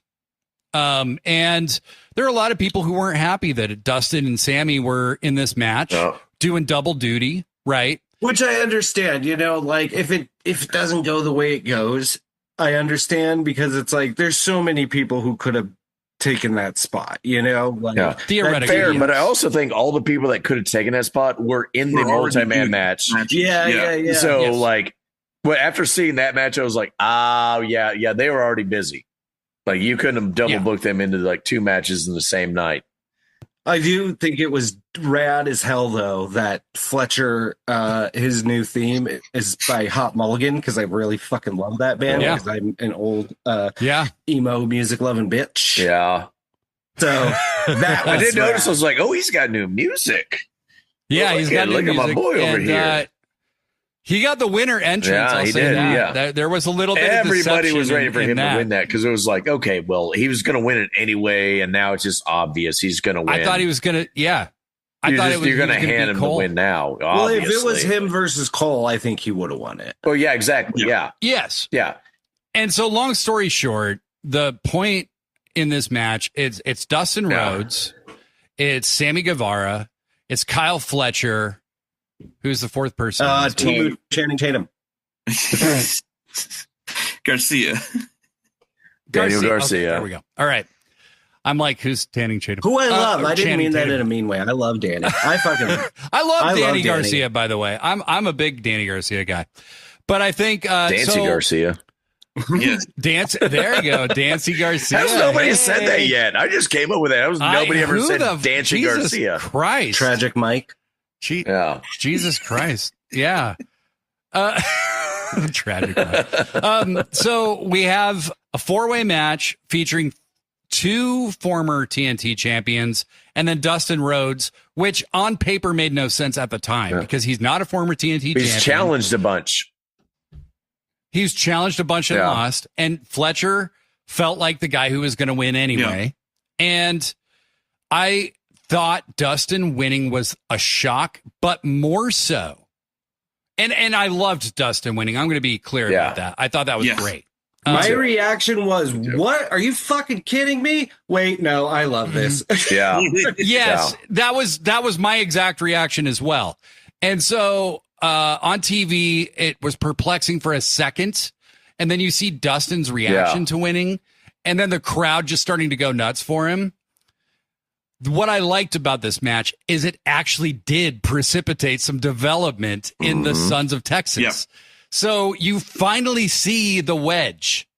Was that Dustin breaking up the pin that Sammy had? Like we've all known that Sammy's going to be the one to pull off the betrayal, and then for Dustin to be like, "No, I need this win," and stopping Sammy. Like, and then Sammy missed the breakup of the pin that Dustin won it with. Yes, and that was really clever. Sammy's facial expressions during that were great. Well, even during the celebration, when you had the Von Erichs come out, and it was like they were celebrating with Dustin, but Sammy's kind of just hanging out in the corner, catching his breath, but you can see a little bit of that, like, What I would say is I think all four of those guys deserve praise because they had a hard job. That was a nearly impossible task, and they delivered. Right. And especially like Dustin and Sammy. Like, I'm not a huge Sammy fan, but the fact that both him and Dustin wrestled 3 matches in 2 nights. Yeah. And neither of them showed any signs of like being gassed or like worn out. Like, I don't know how that's so big props to them getting called into the main show last minute and delivering what they delivered.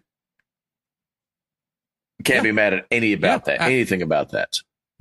No, and I mean they did the best they could, and they did just fine. Better than anybody else could have done.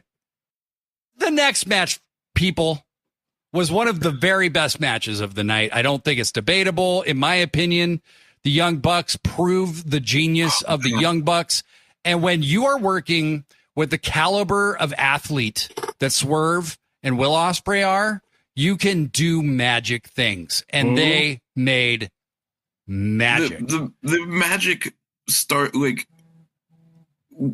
from the moment everybody's entrances. Like, that has been one of the things that I've missed from WWE is the pageantry of entrances at the pay-per-views, making them feel like a big deal.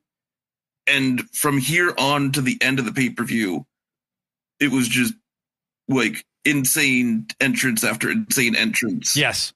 Well, Will, you had that Assassin's Creed entrance with the assassins out there doing their thing, living his best life, geeking out. Swerve had JoJo Offerman, Bray's Widow do his old CZW theme to start. Oh my goodness, his indie theme. Yeah, Young Bucks. My God. I love these two.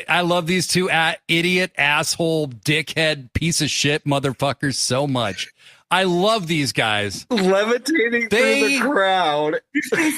The best part was they come out and do their regular entrance. Like, it's just like a normal entrance.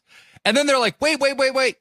And they run off to the side of the stage and disappear. Well, and in the crowd, like there at the crowd, I was like, what is going on? What are they doing? Where are they going? Everybody was feeling that way. Like, where they go, even the announcers are like, we don't know what's happening here. Like, we're confused.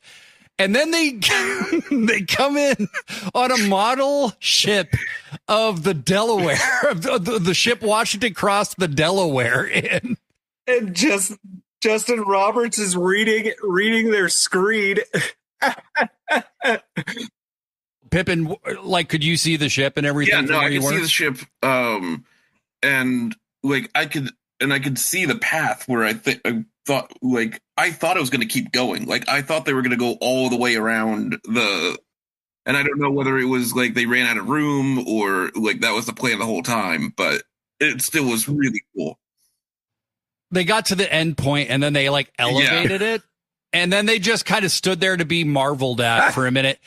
Okay, so I gotta watch this back. This is the Taz line that I was telling you guys about. So Justin Roberts reads this like dumber than anything chat AI could ever generate for you. Douchebag, trying to sound smart, but really just being so full of your own shit that like it's meant to seem like they wrote it. But I think they had to find somebody to write this for them because it's so funny. And so when it ends, Taz goes, well, at least it was long.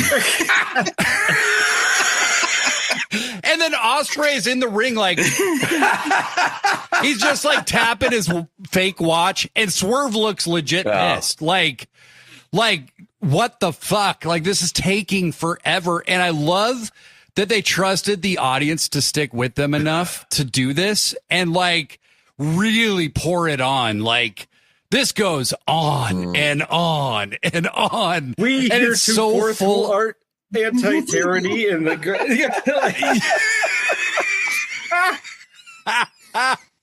This is the all-time greatest Bucks entrance in my opinion. And I loved the Anarchy in the Arena entrance so much. Like the drum thing. And when they came out and they didn't have the drum thing, I was like, okay, I get it. They did it that one time. And then when they're like doing the thing on the ramp, they get the huge fireworks, and then they're like, no. And then they like go over there. And they come out on the ship, and they have the fucking like the telescope. They have a spyglass telescope. Oh my! Yeah, he had a spyglass, and like Nick's like got the spyglass, and Matt's like doing this on doing the Washington crossing the Delaware pose, and like it's so fucking stupid and awesome, and just everything pro wrestling is all at once. It's just so entertaining. Holy shit. Swerve and Will Ospreay told a really, really, really great story in this match, which is, hey, we're not a normal tag team. We're two singles wrestlers. The Bucks had their number in the beginning. Yeah. They couldn't figure out how to like get anything done against the Bucks. Mm-hmm. And they kept going to the outside and going like, what the fuck, man? Okay, like let's try this. Okay, you get in the ring this time.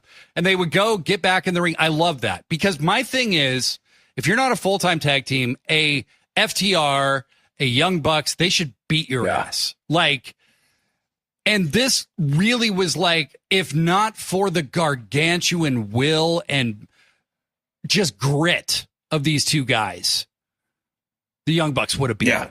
They had them dead to rights a couple times, it seemed, and it's just because it's Swerve and Will, they kept kicking out and shit. The ending shocked me. Like I had convinced myself that they were going to lose. I kind of had too. I think a lot of people did when they added that stip about them not challenging. I know Bo, our good friend, thought Will was going to turn heel. I had kind of thought so too, honestly. Well, yeah, and you're watching it with Bo. Yeah. So, I did not expect things to go the way they went. The Young Bucks are one of the greatest match layout people in the history of this business. If you don't think so, I'm sorry, but you're just wrong. They can convince you the end of the match is coming when they're halfway through a match. The accidental hidden blade to Swerve, I thought it was like, it's over. That was it. Done. That's the end of the match. End of the match. Yep.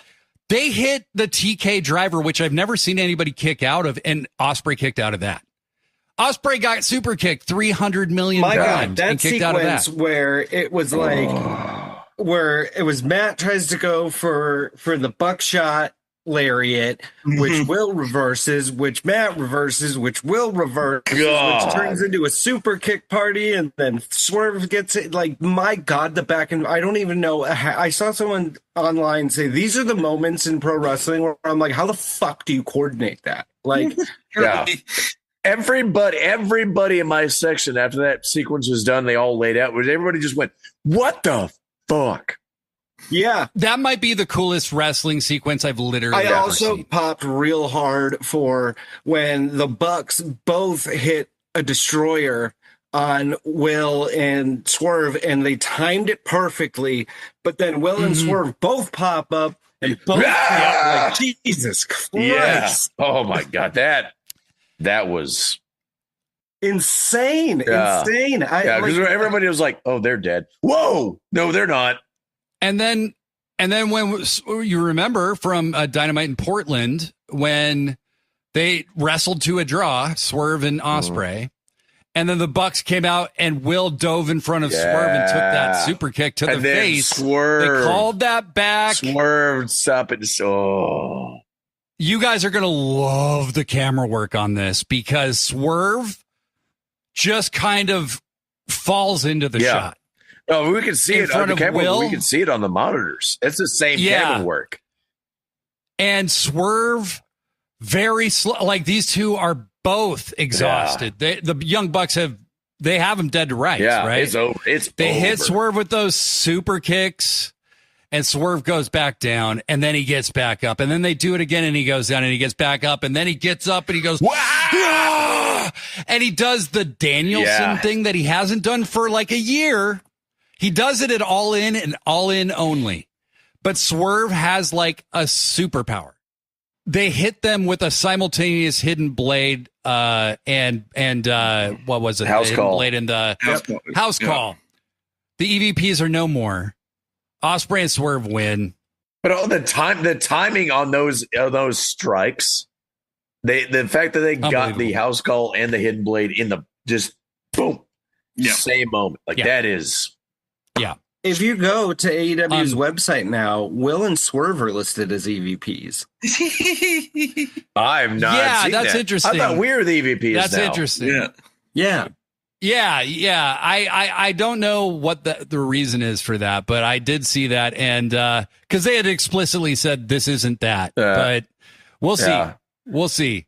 Maybe they get to be EVP for like one episode or something. But watching the Bucks have to grovel to everybody now that that's going to make for great television. That's going to be really it's such a good character dynamic change because they can also I think the Bucks are best in small doses. Give them a good gimmick, play the gimmick out, let them go away for a minute, come back. Yeah. So this is a perfect way to like give them like a gimmick change, but like write them off for a minute, let them like play out the like the episode of TV, get them played off, like cool. Bring it back later with something else. Because they don't need to be on TV all the fucking time. No. You know? No.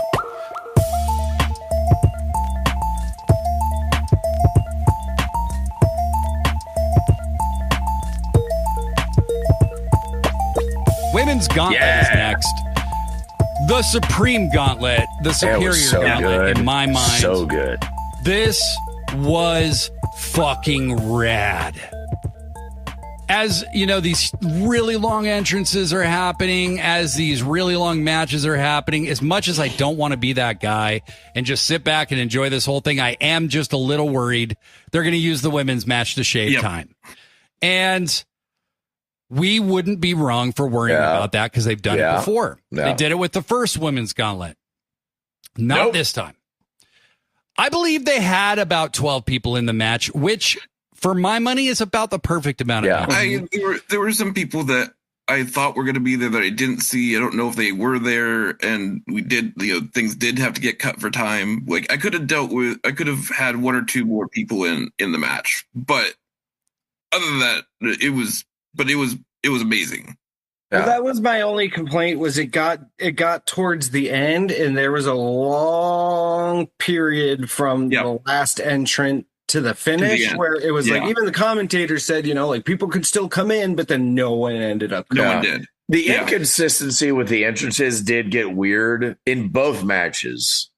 Because sometimes it was like, okay, that's been a minute or that's been a minute and a half. Oh, cool, this is the next entrant. And sometimes it was like somebody comes in, they throw a punch, and then 9, 8. I'm like, yeah, right. Now the announcers do say it's random interval, so they are very explicit about that during both. But I was just saying, in the crowd is very like, what the hell is happening? Like, I don't have time to like actually get into any of this. And they're still establishing this match, so it's not like a rumble where it's like everybody knows the rules. It's still you get that like he's got the energy of a rumble with a little more unpredictability, which I appreciate. I did see some people upset that Nyla Rose wasn't in this I match. would have loved for her to be there. I love Nyla Rose. I would love for her to be in this match as well. Where has she been? I was shocked that she didn't get anything during Pride Month. Yeah. I was shocked too. Apparently, I saw, and I don't know if this is true. I saw somebody say they thought it was a travel related issue. I don't know. So I really don't know. But Nyla wasn't there. That was the big missing person to me. Put it to a bigotry issue. Mm. Maybe. Texas isn't very cool to my people. Yeah. No. Well, we did actually have some sleuths looking up anti-trans laws in Texas, and there isn't actually a law that would have prohibited her from being there. Okay. However, I know there's some states that's been an issue. Yes. Yeah. Yes. And Texas is known for having a very insane athletic commission, especially around issues like Every this. commission in Texas is insane. Yes. And so this is one of those fairness to women, whatever bullshit states, but there apparently isn't a law that would have prohibited her from being there. I do think that's been the case at other places they've gone to. It's just fucked up, and I hate it. Aside from Nyla, I felt like all the right people were in this match myself. Harley's back. Harley in the mask. Harley in the mask. Come on. That was so badass. The idea of okay, I have to have a protective mask, but I'm going to make it a kitty cat. Yeah. And it's the mask that she wore for the Field of but Rapture. you also as a nose that's guard. Harley. Yes. Oh, that was so good. And she goes, feel the wrath. Yeah. And everybody went nuts. Shuri's here. Everybody went nuts. Yeah. Shuri. Yeah. Hello. Alex Windsor. Joshi Wrestling fans. What's that? Alex Windsor in the match too. Yeah. Yes. Right after Shuri. There's a personal disappointment that my voice failed when Julia Hart came out and I couldn't sing along. Yes. Yeah. Because that's song rules. Because I wanted to be like, the heart. And it was like, the heart. Yeah. Yeah. But I was like, nope, I'm not doing it. I'm not getting caught on camera doing that. What I also loved was Penelope Ford being involved, even if she wasn't in the match. Okay, Megan Bain's entrance. You have no idea what that felt like in person. It looks so cool. In person, it was just because they had the columns coming up, and she's standing there, and I'm 50 feet away, and I'm just looking up, and it's just not fireworks, pillars of fire. Yes. This looked like a god battle in literally a God of War video game. Yes. So I was like, oh no. Oh, everybody. Oh, yes. No. Yeah. Yep. Everybody's dead. So I have not leveled up enough to see this.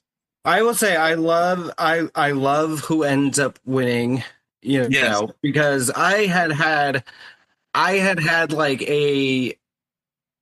I was about to be kind of bummed if they went, because I know they were it almost felt like they were kind of telegraphing that Stat could be the winner. Yeah. And I was like, they can't go with both number ones winning. I totally agree. I think it would have made it way over the, it would have felt like the Rumble where there's only one or two people who can win.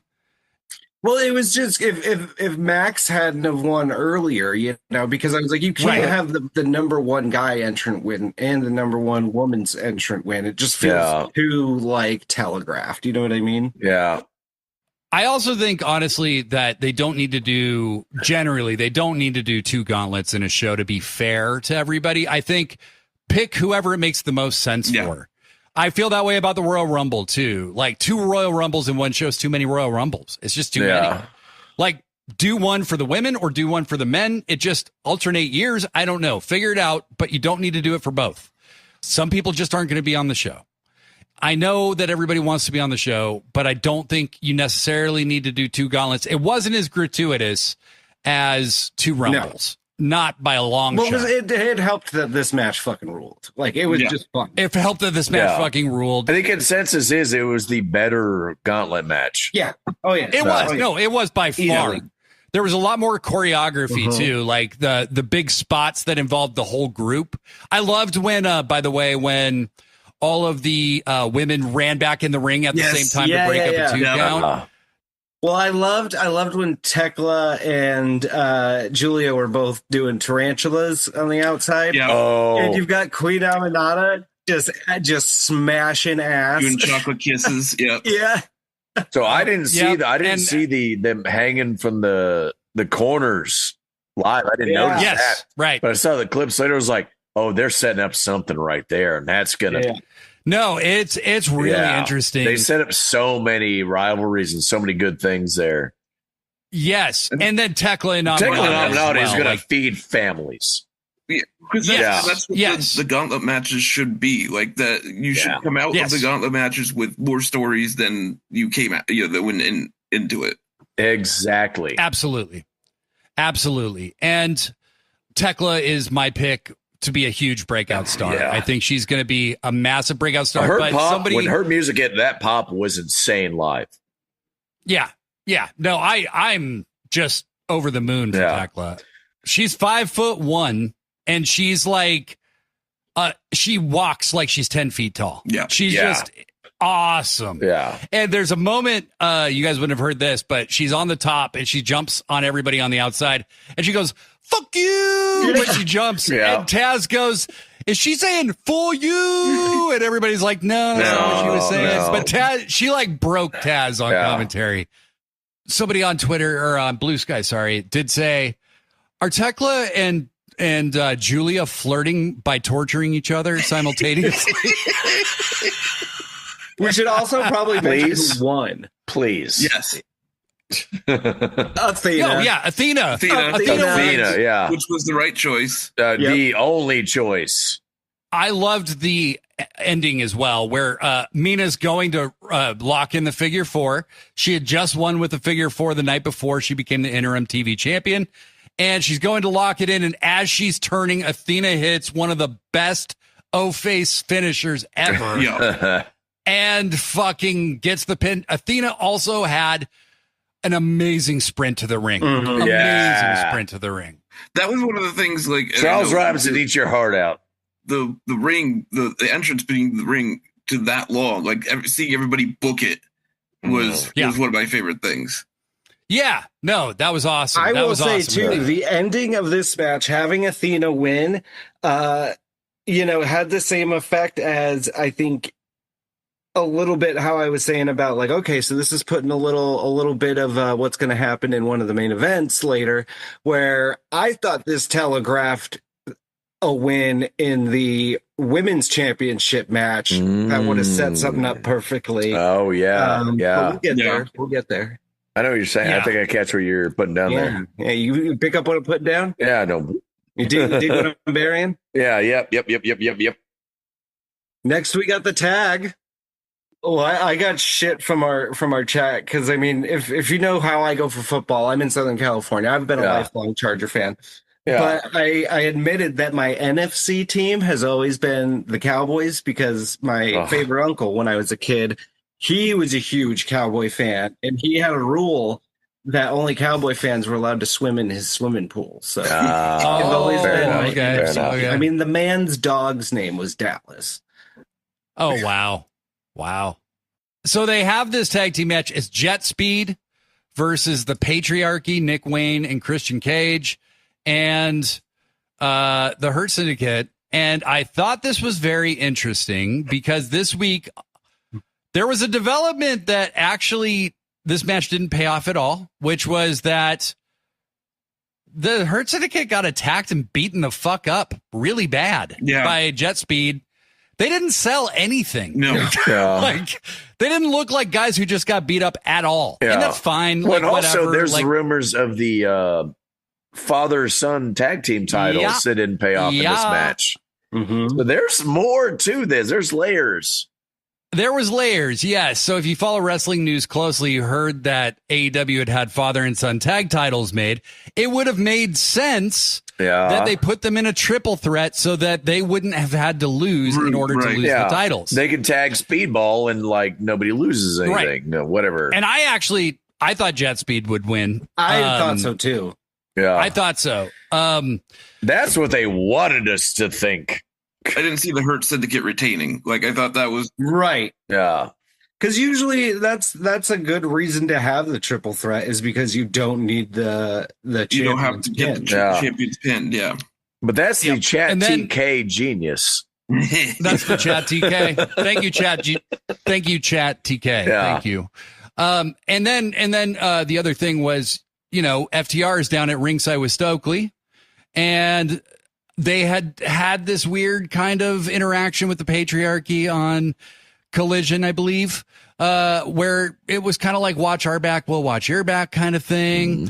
And right at the end, that it was the Hurt Syndicate starts messing with FTR at ringside, and FTR looks like they're about to get involved in the match to maybe help Christian, maybe whatever, or they're just mad at the Hurt Syndicate, whatever. Christian gets pushed into them. They fall off. Christian turns around, catches a spear, takes a pin. Mm-hmm. FTR comes in the ring looking like they're about to attack Christian, maybe.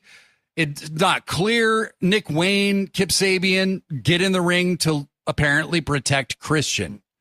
And then Christian does the one heroic thing he's ever done in his life, where he stands in front of Nick Wayne and goes like, no, that's my son, like, I got this. I'll be the dad, kind of thing.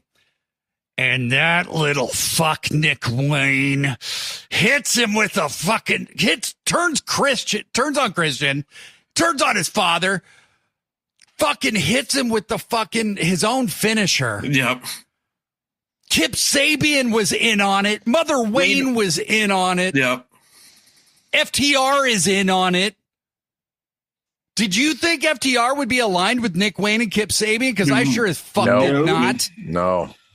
That was a good ass heel turn, like a heel turn on a heel. Yeah. Interesting. Yeah.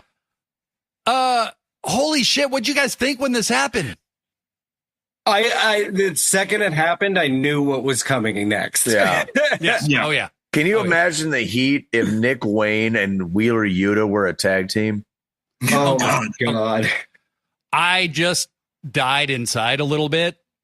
I just died. I just shit my pants. Yeah. Like, why'd you even say that?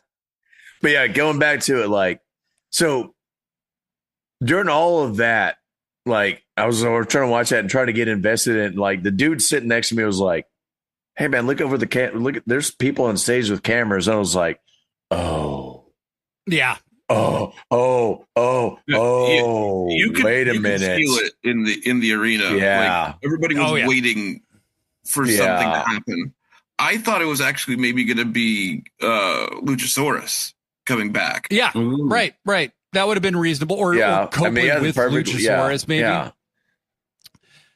But It's the music hits. You think you know him. And what I love again is Adam Copeland does the like run to the side of the ring, like yeah.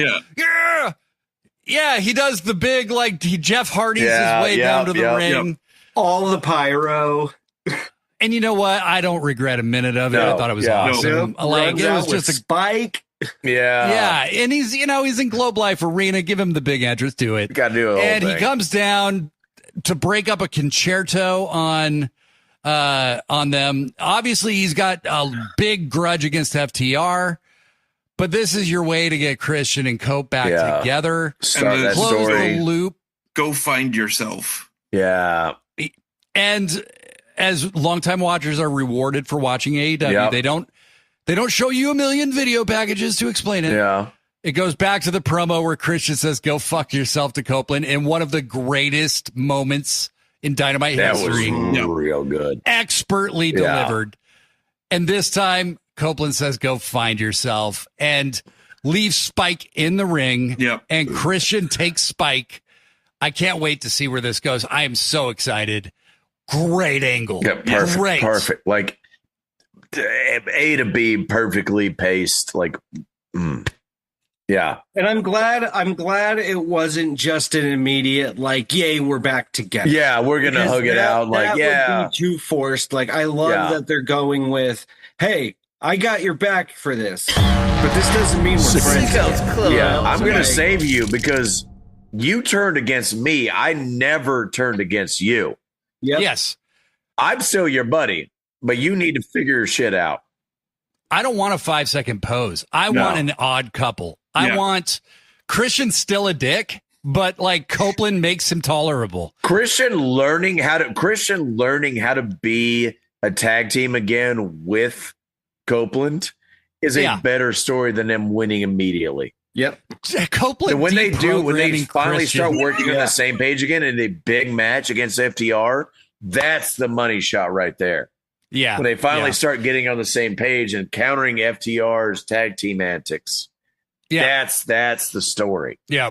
No, it's going to be great. It's going to be great. So great setup. Pippin has a very short amount of time, and I did want to get his weigh in on this match because I know he was really looking forward to it. Yes. Timeless Toni Storm versus Mercedes Moné. These ladies had an absolute all-time classic. Yes. One of my favorite matches of the night, and Mercedes Moné had the coolest entrance of anyone. I will stand on that. Love that her coat had the names of all the women she's beat on the back. I didn't see that. That's awesome. Mercedes has never looked bigger as a star in her life than she did in this match, in her entrance. Yes, she lost, but this Mercedes Hogan stuff is bullshit. Yeah. Dumb. Okay. Dumb. It's a total false narrative that I think closet racists perpetuate. And I'm going to stand on that. Okay. No, we're all behind you. We're all behind you on that. Misogynoir.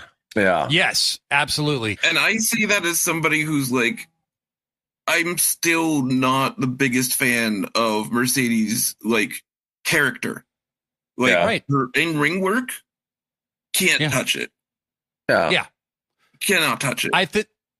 I think this rivalry brought the best out of her. 100%. And I think she did the best promos of her career during this. Yes. And her and Tony, this is just the first. Oh, yeah. No, they're not. They're far. They left a lot.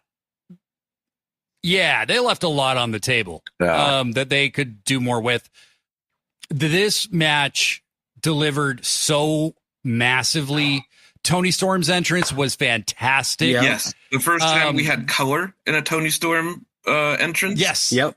Yes. And if you watched or if you go back and watch later, they put a filter on that would show black and white and just red.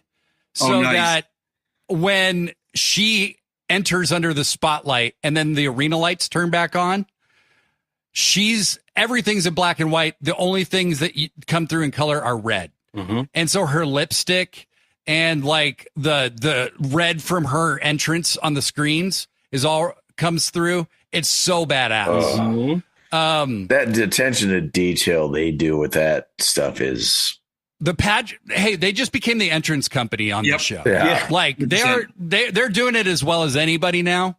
Yeah, I made a point from my vantage point to take a picture and at least a little bit of video of everybody. Yeah. Like my camera roll is full of just entrances because like I have to document this. It was unbelievable. Incredible. It was unbelievable. Incredible. Now we'll talk more about this, but Pippin has to go. So I do want to say like Tony wins. Mercedes dies like a warrior. Yeah. She kicks out at goddamn everything. 3 Storm Zeros in a row. Yeah. Yeah. They gave her everything to make her look incredibly strong. Yeah. But there's so much story left for her because she didn't win. Right.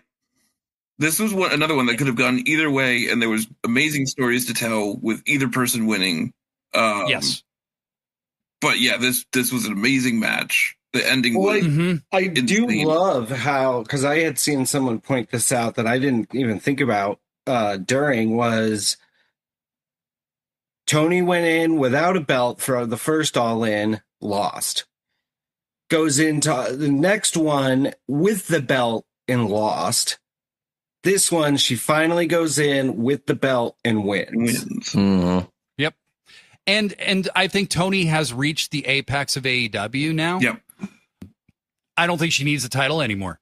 Mm-mm. Like, honestly, this was her beating Mercedes was her last hill to climb.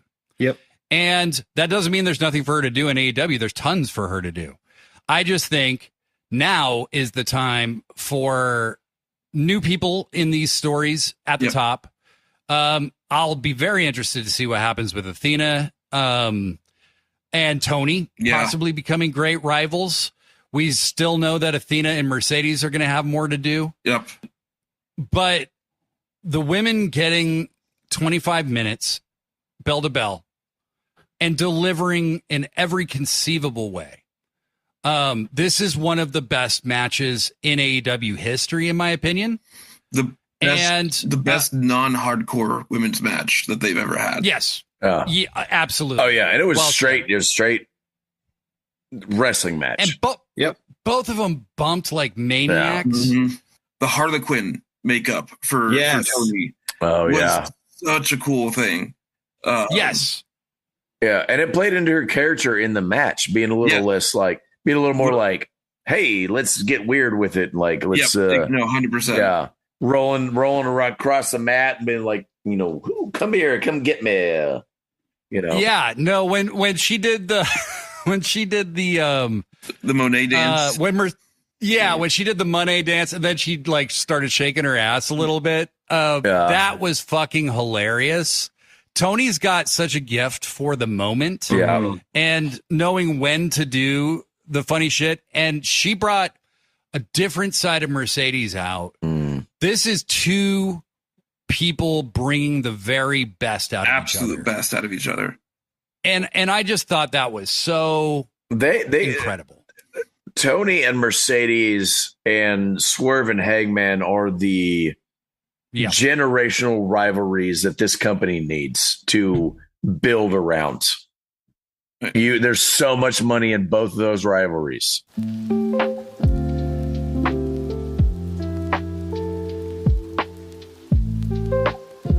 Speaking of generational rivalries. Holy fucking shit. Another one that went opposite of what I was thinking. Yeah. Is your match to unify the Continental Championship and the International Championship. We had Kenny Omega versus the Rainmaker. And goddamn, what a match. Look, does it compare to their originals? No, but like it never was going to. Okay, last match was 7 years ago. Yeah. Okay, but you know what? I think it was smart how they kind of covered for that. Is with Kenny's diverticulitis and leading up to the match, he had Okada basically just destroying his stomach. You had that gross spot with the blood when he hit the elbow in the stretcher a couple weeks ago. And this whole match was just Okada working his fucking stomach area the whole match, which I think was smart because it keeps Kenny grounded a little bit more. You know what I mean? He doesn't have to do a lot of the high crazy shit. It gives him an out for that a little bit. Yeah. What I like about the way Kenny has wrestled since he's come back, he had that first match with Gabe Kidd that was like nuts, right? And still like that's on my list for match of the year. I was just gonna say that was great. Like, that was so good. Still in my match of the year contenders. The picture of him doing that dive, doing the Omega dive. Yeah. Yes. And generational. By the way, Kenny's entrance was holy shit. When he walked through the O or the Omega O on fire. It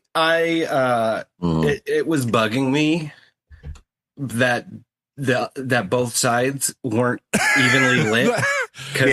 I am someone who lack of symmetry bugs the fuck out of me. No, I was noticing it too, but look, just be honest about it. We're wrestling fans. We're all a little autistic. Yeah, I'm a lot. So that's going to annoy us.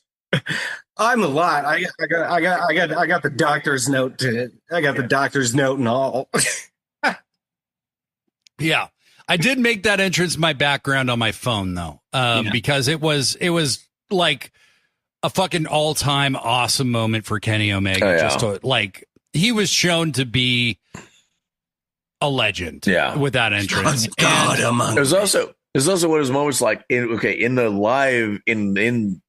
live audience is like on TV they're just showing you the Rainmaker entrance and Okada like coming down and all that stuff, but like you're in the crowd, you're looking over like, oh, they're bringing props in here. Yeah. Like you see all these like druids walking up and like carrying props. Like, what are they doing? What are they doing? And then you see a dude in a cowboy hat and a big beard walk on the stage. It's like, what's happening? What's happening? When he started singing, I was like, the dude looks like that? Yeah. I was not expecting that, dude. He looked like your average Cowboy from Hell Pantera fan. You know? Yeah. I was like, where were you on January 6th? Yeah. He looked like some central casting, like fucking dude from Texas kind of thing, you know? Yeah. But this was a great match. I thought it was very good, and they played it very smart. Yep. You know, obviously selling that Kenny's at a disadvantage. I like that Kota was ringside with Kenny. I thought that was a nice touch because he always had been before. I thought that, you know, really showing that, hey, Kenny is a different guy than he was back then. He's compromised. Was great. Showing that Kenny was also had Okada beat. He had him. He hit the Rainmaker. He had the pin. The great timing on a ref bump and Callis running interference. Tony actually did mention at the scrum that since the Continental champion unified the titles, that future matches will be absolutely no interference like the Continental Championship. Yep. In my mind, it's a way to create like kind of a triple crown scenario for AEW that is all belts that they control. Okay. I never want the international or continental title defended separately ever again. That really pissed me off that they created a triple crown for Eddie Kingston, but he had to defend them all separately because that's not how it works in all Japan. That's the triple crown everybody loves. And once those belts came together, they never separated, you know? And if you're going to unify and have a belt called the unified title, that means you defend as one. Yeah. And so I don't know if they're going to have him, you know, carry all three belts. I don't think they need to because that new belt is fucking pretty. I think he'll wear that belt and then Don Callis will carry the other two just because it's gonna be Don Casville. Like, look, we got all this stuff. Like, yeah, I can see that. That's a heel thing to do. All three belts is a heel thing to do. When that title gets carried over to a face champion, it'll just be the belt, and it'll make a thing. It was like, this is all I need. You know what this is. You know what this belt means. You know the lineage. I only have to wear this. I'm not gonna like flash multiple belts to make myself look better than I am. I know who I am. Right. I know what this belt means. Here we are. But for a heel champion, that 3-belt thing, that's the way to go. No, that's smart. That's good logic. I think that having the I'll be interested to see if it's still defended in the Continental Classic. I kind of like that, and I kind of think that's hard. You know, that's like a hard thing to do, but I did think Okada would win this one because it's so babyface heavy on everything else. Really? And I thought Mercedes would lose, and she's the only other big heel that might have won. And so when she lost, I was like, no, Okada has to win. Yeah, that's what I was saying earlier. Is like that was the one like win-loss that was going to affect the other. Yes. Oh, yeah. If one went one way, the other was going to go the other way. Yeah. So they had a great match. By anybody else's standards, it's like a great match. Yeah. And, you know, Okada does not get a clean win because Don Callis kept him from getting pinned. Yeah. But, it does end with a Rainmaker and Kenny getting pinned. Also, the way Kenny got pinned was the same way he got pinned by Okada in their second match. So that was cool that they did that. But I thought, it was so cool when the bell rang and the crowd starts just going nuts. Yeah. Like, Jangle, how did it feel to see Okada Omega in America? It's hard to explain because it's just like, am I really here?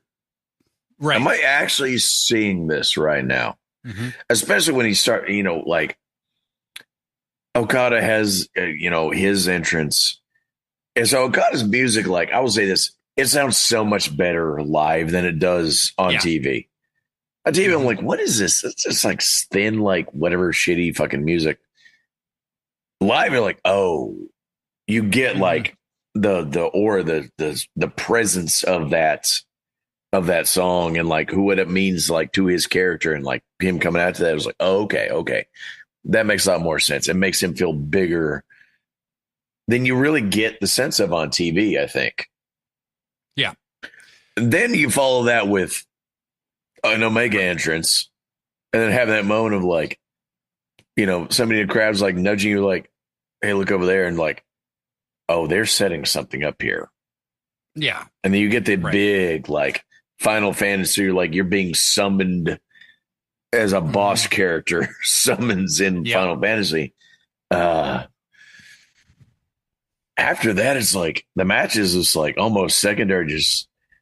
I'm just watching like the two best people have ever done the thing I enjoy fight. And I don't know how to follow it. It's like being in a fever dream. Like, it is. It's a fever dream. It's like, I don't have the language to understand what's happening here until it's over. And then I can pick it up later. But it's also like, I'm watching on monitors that are like, 50 feet above me. There's people around me screaming. I'm screaming. And it's so hard to take everything in that moment until the last couple moments.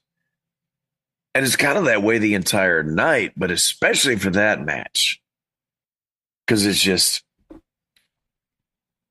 it's Okada and Omega. Yeah. It's two of the greatest that have ever touched a ring that have also like touched each other. It's the greatest in-ring rivalry of all time. Yeah. And I don't think it's even remotely close in that. Not at all. Yeah. I don't think AEW probably exists without that rivalry. No. There's not a market for that style of wrestling anywhere outside of Japan without that series of matches happening, bleeding over into the American consciousness. Right. And even seeing it live, that is an Americanized version of what they did. And I still couldn't really take it all in. Right. I'm going to have to sit down and watch it. I'm going to have to pay money or bootleg it. I'm going to bootleg it to watch that from, with commentary, with like action, like in ring camera angles that I can see everything that's going on. But even the things I could see from, 50 feet away, having to stand up and look over people's heads, I was like, this doesn't translate. This doesn't make sense that these two people can fight this way. I don't know if what I'm saying makes sense. No, it does. It does. What I saw didn't make sense. Because I don't know how to translate the fact that what I saw was just like, I'm watching Godzilla and King Kong, or not even Godzilla and King Kong, two Godzillas just beating the hell out of each other. Amen. Got a Kenny Omega chop live. There's nothing like it, man. No. Those are the loudest fucking things in the world. gunshots. Yeah. He's got gigantic hands. Yeah. I think they both move in a way that's completely unique to any other wrestler. I think that Kenny Omega is a once in a lifetime wrestler. He's my all-time favorite because of the Okada rivalry. Okada is in my top 10. That rivalry is part of what got me back into wrestling. I've heard so many people say that. When I started getting back into wrestling, I caught up on some like old matches. And I was like, oh, I'm going to get some like, I'm going to watch back some old stuff I remember from back in the day and watch some What Culture videos talking about old stuff from back in the day. And then I watched Sami Zayn versus Nakamura in NXT. And I was like, oh, well, that's great. And so now I had that in my system. I was started asking friends, I was like, hey, what else should I check out? And one of my wrestling friends was like, Omega Okada, everything they've ever done. And they'd already, I think they're already at least three matches in at that point. They're like, you have to watch these. Yep. You have to watch those. And then it was, well, before that, was somebody was like, you got to watch the Shawn Michaels Undertaker matches. And then to watch the Kenny Omega and Okada matches. I was like, all right, cool. Like I lined all those up and I was like, oh my God. Yeah. And then here we are. We're back. Yeah. We're back, baby. We're so back. We are so back. Yep. Joshi and Antoine had said, they were worried there would be some shenanigans, and there definitely were. But I think that this is their first match. They're going to have more. Like, yeah, I could tell the way that match ended. This isn't the end. This is their first. They're treating it as this is their first American match. Yes. Right. So they know they have to just ramp up. Yep. They know but they're also like, okay, we've got the New Japan fans that have carried over. They did what they had to do to keep them on board, but now it is also still a fresh scorecard of like, okay, we're starting here, resetting and going from here. Right. And they're now even in their lifetime series with each other too. So it's 2-2-1. Yeah. Yep. Brett, how do you feel about this one? It was fantastic. I mean, like you were saying, I mean, it wasn't by any means like the best or most like technically amazing match that they've had together, but I think given the story and where both guys are in their careers, it was perfect. And the fact that we're now even, so probably getting an Omega Okada 6, I'm into it. Yep. I did me too. Pop real hard when Kenny flies to the outside and hits Okada and then points at Don Callis, and Callis just sprints away from the deck. Yeah. That was really funny. Callis was great in this whole thing. Don Callis was extremely entertaining. Yeah. Yep. He is just so good at what he does. He is. Perfect character work. Yeah. Yeah. He never drops it for even a second. No. He doesn't say a single thing outside of his character. He is, man, like he's the Bobby Heenan of AEW. Yep. And like but more evil and darker, like he's much darker. Even the entrance I love is just fits with how much he's supposed to annoy the fuck out of you. Yeah. And just the brown note, like, yeah, like God, yeah. His whole thing is so perfect. And I'm a big fan of in the crowd, that brown note hits and just his face 20 foot tall, like, it's so disgusting being in there for that. I love the cult vibes. I've always thought like leaning into kind of cult mentality is perfect for heel pro wrestling factions. Oh, of course it is. Yeah. It's so great. I mean, which is kind of the same thing you had going with the Death Riders. You know, it was kind of felt very cultish. What was that? It was cult people and cults always feel so justified in what they're doing. Yep. And a good heel always feels justified in what they're doing and saying and acting about. So yeah, it works out perfectly. Mm-hmm. Well, and there's certain characteristics of Don Callis that I find to be unique to him, where it's like, if his guys have a match against each other, it's like, let's watch them kill each other. This is going to be great. You know, and he'll like refer to himself as a high functioning sociopath. Yeah. And like, he's well aware that he's insane. Like, he's well aware that he's only out for himself, and he will always find a way to just blow right past it when he's called out on it. Yeah. Like, he acts. He's just so good at it. He's really, truly one of the great managers of all time. I love that this is all working so well, because even when he was in WWE way back in the 90s, when he was trying to do the cult, Jackal. Yeah, when he was trying to do the cult thing as Jackal, but it didn't really like go anywhere. The Truth Commission. That he kept fucking pushing it, because now we have this, and it's like, man, the Don Callis family is one of my favorite like wrestling factions ever now. Yeah. No, I'm so glad they finally found a consistent direction for them and a consistent lineup. And if you look at who's been through the Don Callis family in the few short years that AEW has been here, like, he does make stars out of it, you know? Yeah. Like, going through that faction means you're someone. Yeah. Yeah.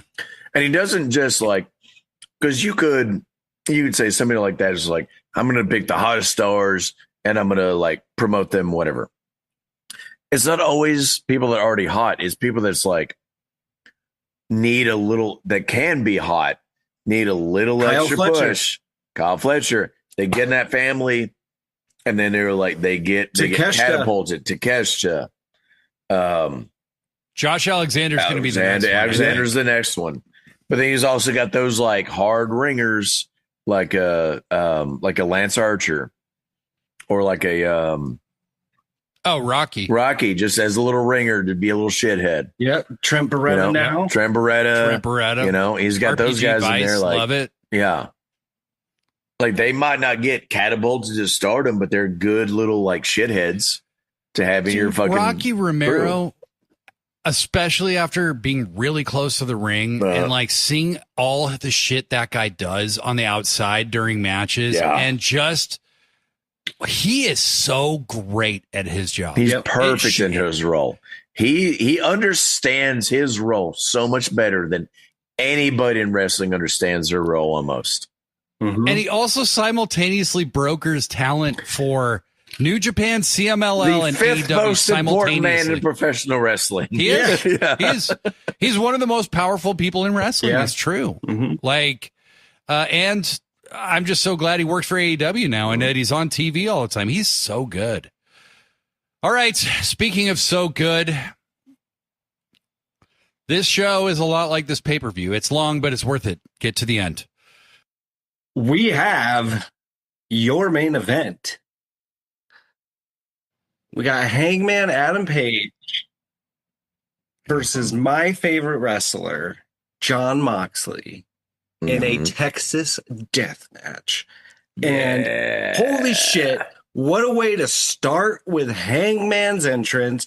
You had the professional whistler doing that ruled, doing Ecstasy of Gold, I believe it was. That was which is a beautiful. Classic, Sergio Leone era spaghetti western theme. If it's good enough for Metallica to come out too, it's good enough for the Hangman. Yep. And then he comes out to his original babyface theme. Which I thought was cool how they did after the whistling. They had kind of that shot on the screen that looked like it was out in the desert with the horses and him standing there. And then he comes out to the old babyface theme. Oh, beautiful. But they also, and I didn't notice this until I saw the clips, they focus on the heel entrance. Mm-hmm. And then you're like, wait, and they cut over to the face entrance, and he comes out there with the brown leather jacket instead of the black leather jacket. Yep. And because it's a Texas death match, he's got the white pants on. White pants, gotta have the white pants on. Well, and he's the baby face too. So, the good guy wears white. Yeah. So, the match before this,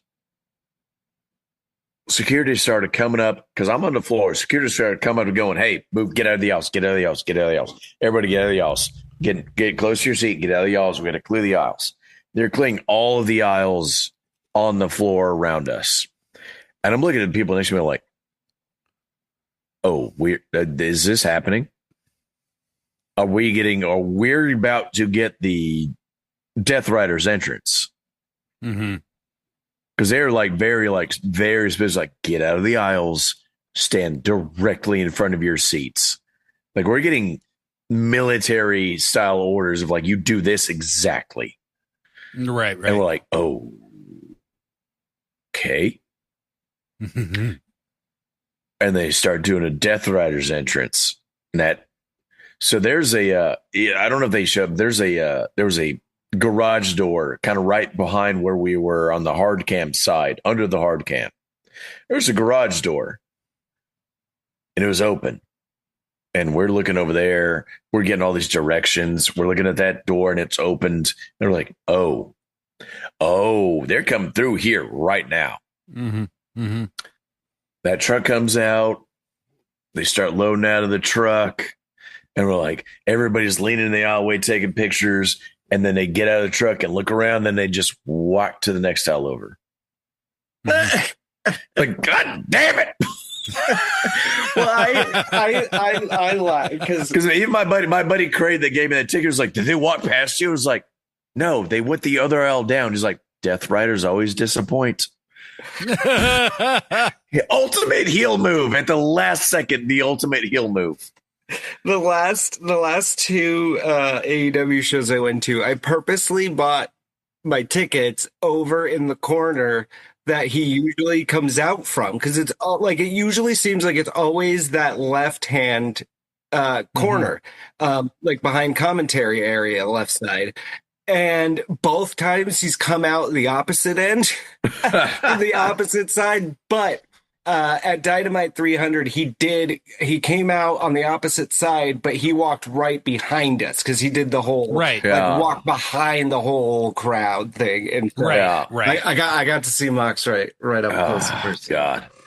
So my experience is I was on the floor and had a great view of everything, but as far as camera, I was right beside or behind everything the camera was doing. Literally. The camera guy was right in front of me. Mm-hmm. I'd see 1-1 and he was just walking past me. I'm like, dude, just turn around for a second. So you had mentioned that the truck they came out in, and it was the big souped up diesel rig truck. Between that and the fireworks, everything stunk the entire match. Oh, I bet. It was so bad. And that was before the blood started spilling. So rust and pollution, iron and pollution. Yeah. Yeah. I think though that was getting back to that theme of radicalization where they're kind of, they kind of had this end times paramilitary cult kind of vibe. Well, then everybody kept destroying their good trucks, so they had to get the worst truck ever. Yeah. Well, this, like I had said, this whole story had that vibe of the fucking MAGA militia dorks, and the they went full Mad Max at the end. Yeah, but the dudes who sit in their big souped up truck and cut a promo on libtards or something. You know what I mean? That's what it felt like to me. And this was the perfect way to bring them all in. Mm. And holy shit, this match didn't take long to get into some fucking wildness. Got forked up. the one of the first like oh shit moments is what 5 minutes into the match maybe, and you've got a close up of Hangman's got Mox in a triangle choke, and he just starts stabbing him in the head with a fork, and you see the blood every time he hits him with that. In all my years of watching wrestling, I have never seen the impact with the blood that quick. Yeah. That immediately, like, this is the thing that is making the blood happen. It's usually like legit stabbing. It's usually like bang, bang, bang, camera cut, come back, blood. Which there was a spot I caught when Hangman, because after that, Mox gets the barbed wire around Hangman's head, and you can tell he's trying to get the barbed wire to rip, and he couldn't quite get it. Yeah. And so you see Hangman drop down, and I saw him start undoing a little bit of his wrist tape, and then put his head down in the corner, and you see Mox just gonna, I gotta go work the crowd for a minute. No, there was so many times where they either hardwayed or they like bladed, but there's one later. But there's one later that we'll get to. But so the stabbing with the fork actually in their first Texas Death Match at Revolution 2023, maybe. It's a callback to that because I believe it happened the other way around where Moxley did it to Hangman. Okay. Well, it's also classic Abdullah the Butcher. Yes. Well, the thing about Abdullah, though, is Abdullah, unless it's the Sheik, Abdullah would cover the fork and hit you with his fist, like, and then wander around for a second, and you're blading, creating the blood. Yeah. This is like they are legit stabbing each other. This is on the level of Brock busting open Randy Orton. Yeah. Very. With the elbows. And the thing is, too, is like, Mox is fine because he's done how many times has Mox done the sticks gimmick? You know what I mean? Mox is love insane. The sticks. Yeah. I love the skewers. Mox and Hangman are like two dudes who are equally committed to whatever it is they have to do. Yeah. Yep. And I think that in this match, look, Hangman Page might be the most singular storyteller I've ever seen in pro wrestling, where he understands that his character needs to evolve. And he understands how to evolve that character.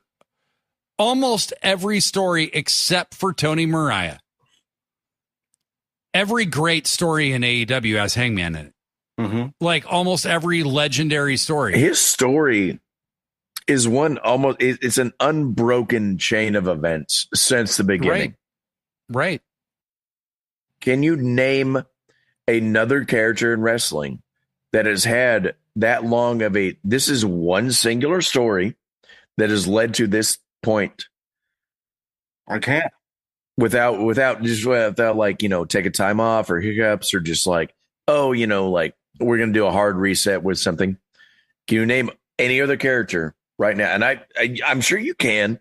I can't though. So I'm just asking legitimately, any other wrestling character that has had that long of a singular storyline focus?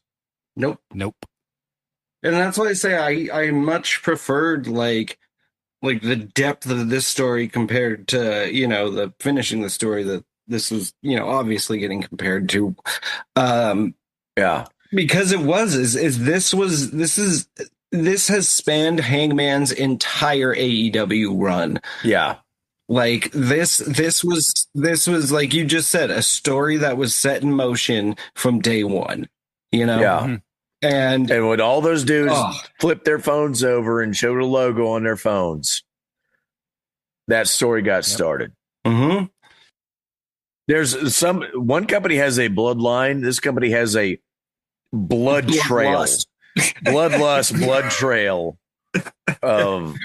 And I you couldn't ask for two better performers. No, not even just in a wrestling sense, but as actors. If this were a movie, if this were cinema, if this were a movie, these are the perfect actors for it. In wrestling specifically, if you had the Jon Moxley role and you had to give that to any other professional wrestler, this wouldn't have worked. No. And, not to skip over, all the surprises that we get towards the end. Yeah. But just that, like we were kind of joking earlier, it's like you can see Mox wanted this whole story just for that last shot of him being hung and him flailing all over the place. Like that was a movie death. That's what he wanted. Super villain movie death. That was Hans Gruber. That was fucking what's his name from at the end of Blade Runner. Like that was just the perfect animation for that moment. When that started, he saw the end for that, and it's what he wanted. Mm-hmm. And Hangman too, because Mox is so animated. He's almost like a cartoon character. It really is. The way he moves, that like weird, like standing snake litheness about him. Yeah. Mm-hmm. It's why I love him so much, is because he's not only an amazing wrestler, he's so animated. He's like a cartoon character.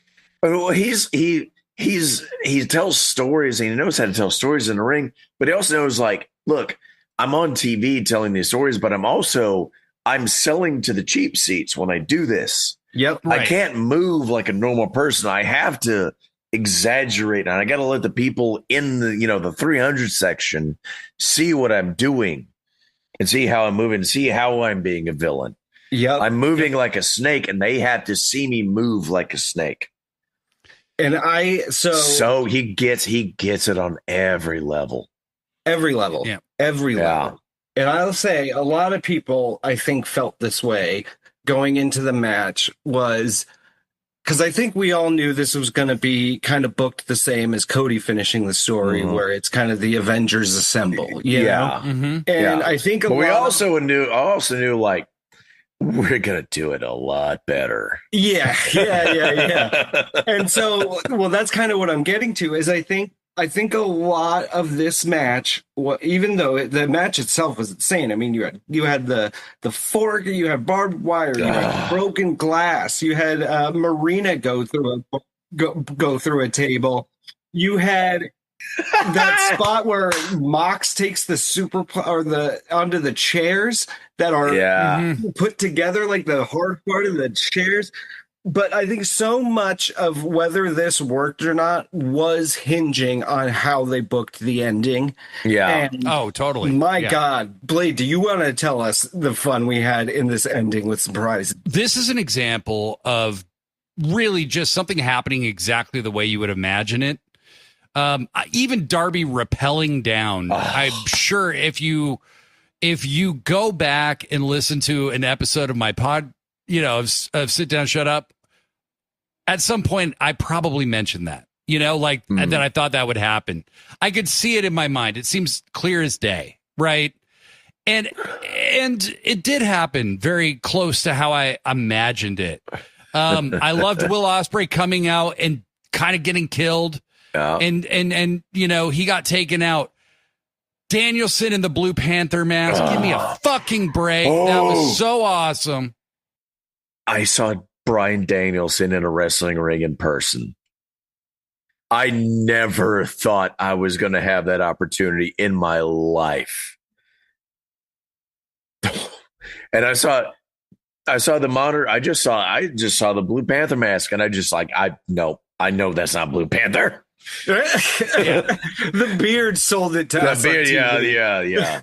But it was just like, oh my God. I love the chain of events how this went, because Mox tells Marina to go get the briefcase. And so she goes over to get it, and then all of a sudden she's like stuck there for a minute, and you're like, what the fuck? And it's like, oh, she's handcuffed. And you're like, who the fuck handcuffed her? And then the camera pans, and Nana's just there doing the dance. Like, everybody did the Nana dance every time he was on screen. That killed me. But yeah, you don't even understand the amount of because the things the cameras don't catch the crowd is doing. Every time you could see Nana, everybody. Well, and before Danielson and everyone else come out, you have you get like the videos kick on, and you see Mount Everest and everything. And you're like, the video kicked on. Shit. We're like, okay, so it blacked out for a second. We're like, what the hell's happening? Yeah. And then the video kicks on. We're like, oh. And we all look up, and we just see this tiny little G.I. Joe action figure in the top of the room, and we're like, what the hell? What? Yeah. Wait a minute. What? And he's just been there forever. We have no idea how long he's been there because misdirection, magic, misdirection. Yeah, we don't know. Yeah. He knew that long ago. The writing was set in that long ago that they were like, Darby, you have to say these things on the top of Mount Everest because we're going to build this into our biggest show of the year. Yeah, we're going to play it in the stadium. And he says, he's got it on. And he says, Moxley, you thought I was done, but I'm back, and I'm gonna take everything from you. Yeah. So I couldn't hear it in the stadium, but I knew he was cutting a promo on something.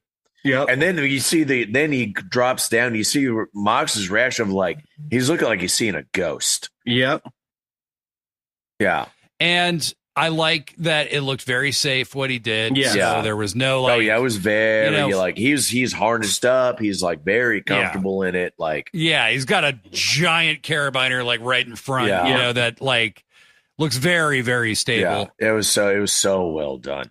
We had the Hangman hits a buckshot, and then Darby takes everyone out on the outside. You get another buckshot. Hangman hit 3 or 4 buckshots in this match, and the one onto the bed of fucking nails. My God, that's sitting down the hard way. Is getting buckshot on a bed of nails. Yeah. Oh, Jesus Christ. So the what I really loved was they have Danielson come out as Blue Panther. Yeah. Earlier in the weekend, he said that WWE had sent him some legal letter about the yes chance. Nobody gave a shit about that in the crowd. Well, when he originally came to AEW, he said he wasn't going to do them anymore because he didn't know if that was their intellectual. He was very timid about it.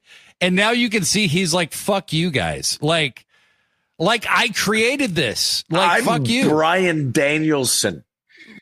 You cannot tell me what to do. And so what I've heard, what I read in Fightful is there's speculation that he was in the crowd the entire time in a Blue Panther mask, watching the show the entire time. I don't doubt it. So when he jumped the rails, people were whoa, holy shit, this dude that's been sitting next to me. Yeah. This entire show. I don't know, because there's so many people in lucha masks all over the place. Yeah. Right. Right. Perfect cover. Yeah. Perfect cover. So when Nana handcuffs Marina, that was so well done. And it's totally setting the stage because once you see Nana, Swerve's coming.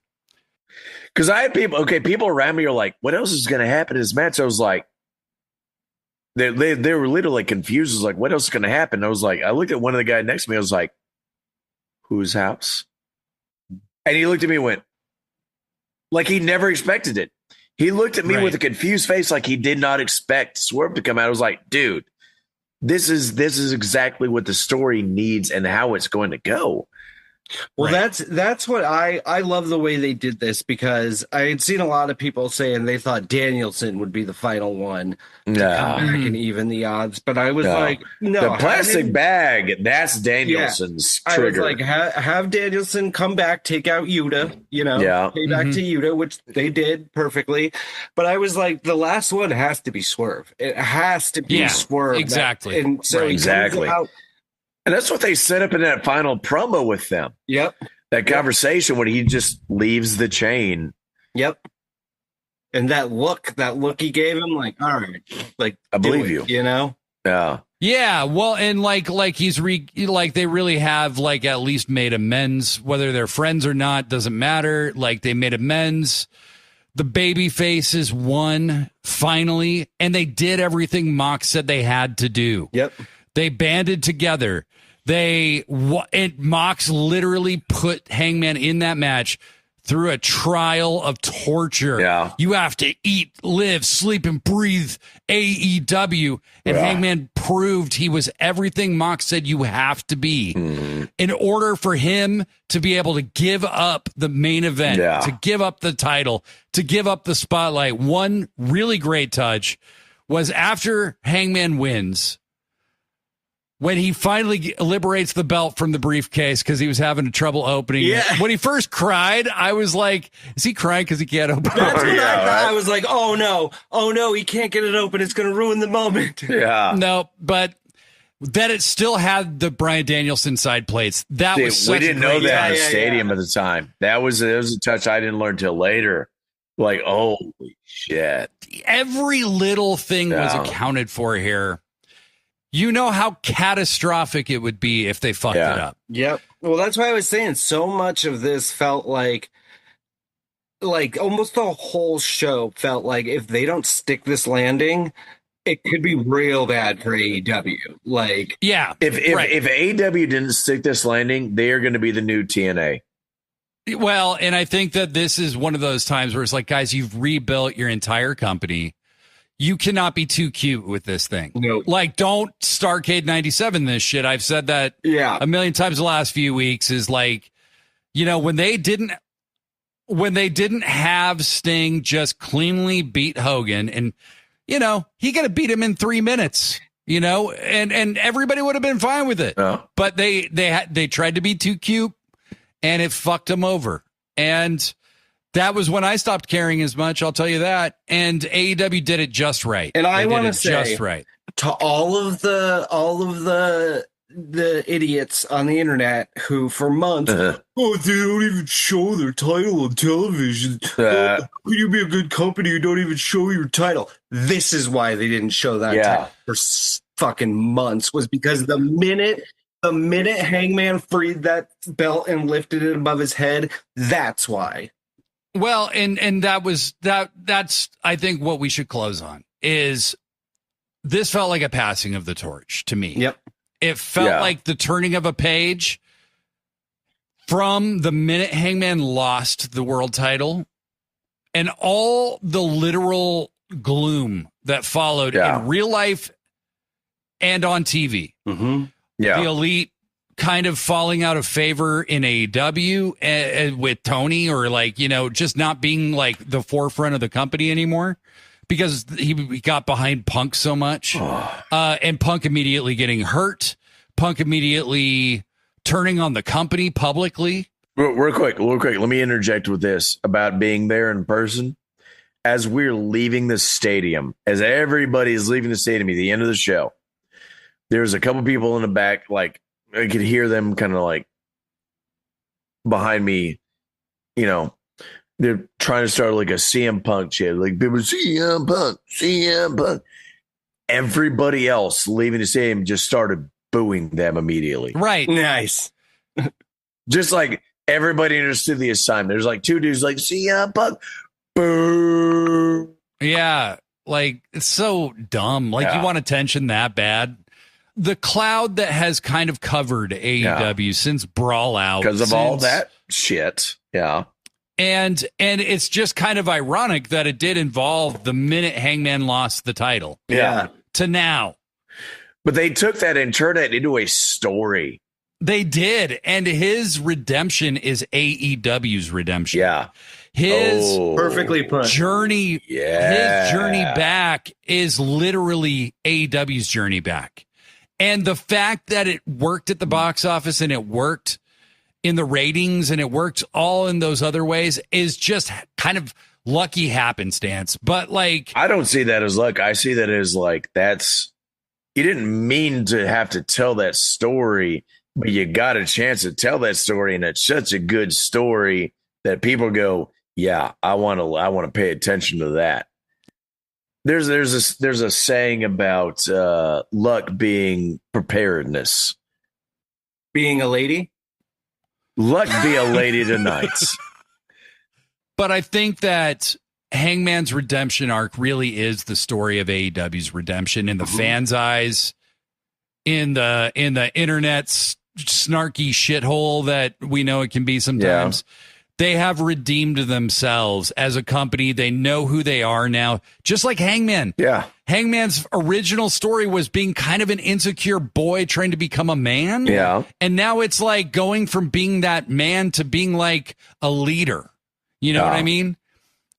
Well, he went from being an insecure boy to trying to be a man to being like kind of a toxic jerk. Yeah. And realizing that's not the way to be a man. Right. Then finding a way to be a real man and then getting rewarded for it. Right.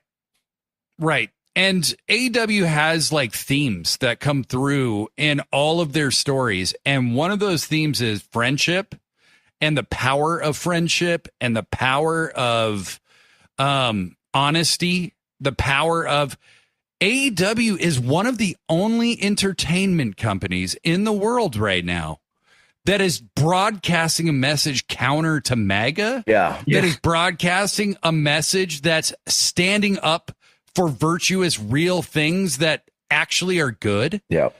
I have never been more proud to be a wrestling fan than I actually am, like right now. Yeah. I mean, especially as a wrestling fan, you know, like I tried for so long not to get like, you know, tribal, not to be like AEW is just a better company. But the reason I am so loud about why I prefer this over the other right now is because the other company leaned so hard into like I've seen a lot of people say it. Like, it's not that a lot of us are being tribal. It's that the other company is like loudly saying, we don't want you as fans. Mm-hmm. You know? Yeah, no, they are like firing all their queer stars, like having like super MAGA adjacent, like comedians and stars come onto the show. And it's like, they're very loudly telling us like, hey, we're not the company for you. Like, yeah.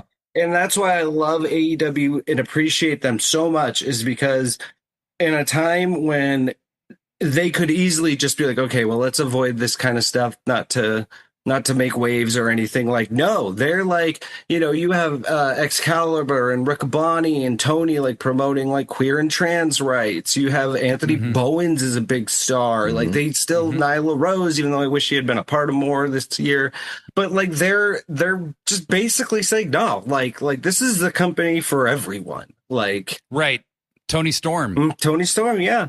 Leaning into her queerness and leaning into, I feel accepted, like as not just like a fan, but as a human being a fan of this company. Like, I feel like I'm allowed to like them, you know. Whereas if I had if I was still like, because you know me, I was hardcore like WWE for a long time, and it's like I just got to the point where it was like I didn't feel good watching it because I felt like they were just, you know, pushing people like me away. Yeah. That's the thing. So I want to get back to something you were saying, and we'll wrap here in just a minute, but I do want to say that WWE didn't have to do what they're doing. No. They're making a very deliberate choice that had nothing to do with their actual business and improving their business. It had nothing to do with like a reflection of their fan base, many of whom do not agree with those politics. Yeah.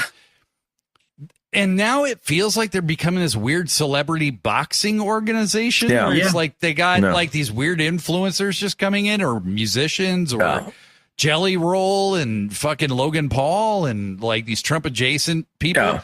I will never be one of like, you got to give it to Vince McMahon kind of people, or like, I've seen a little bit of that, like that,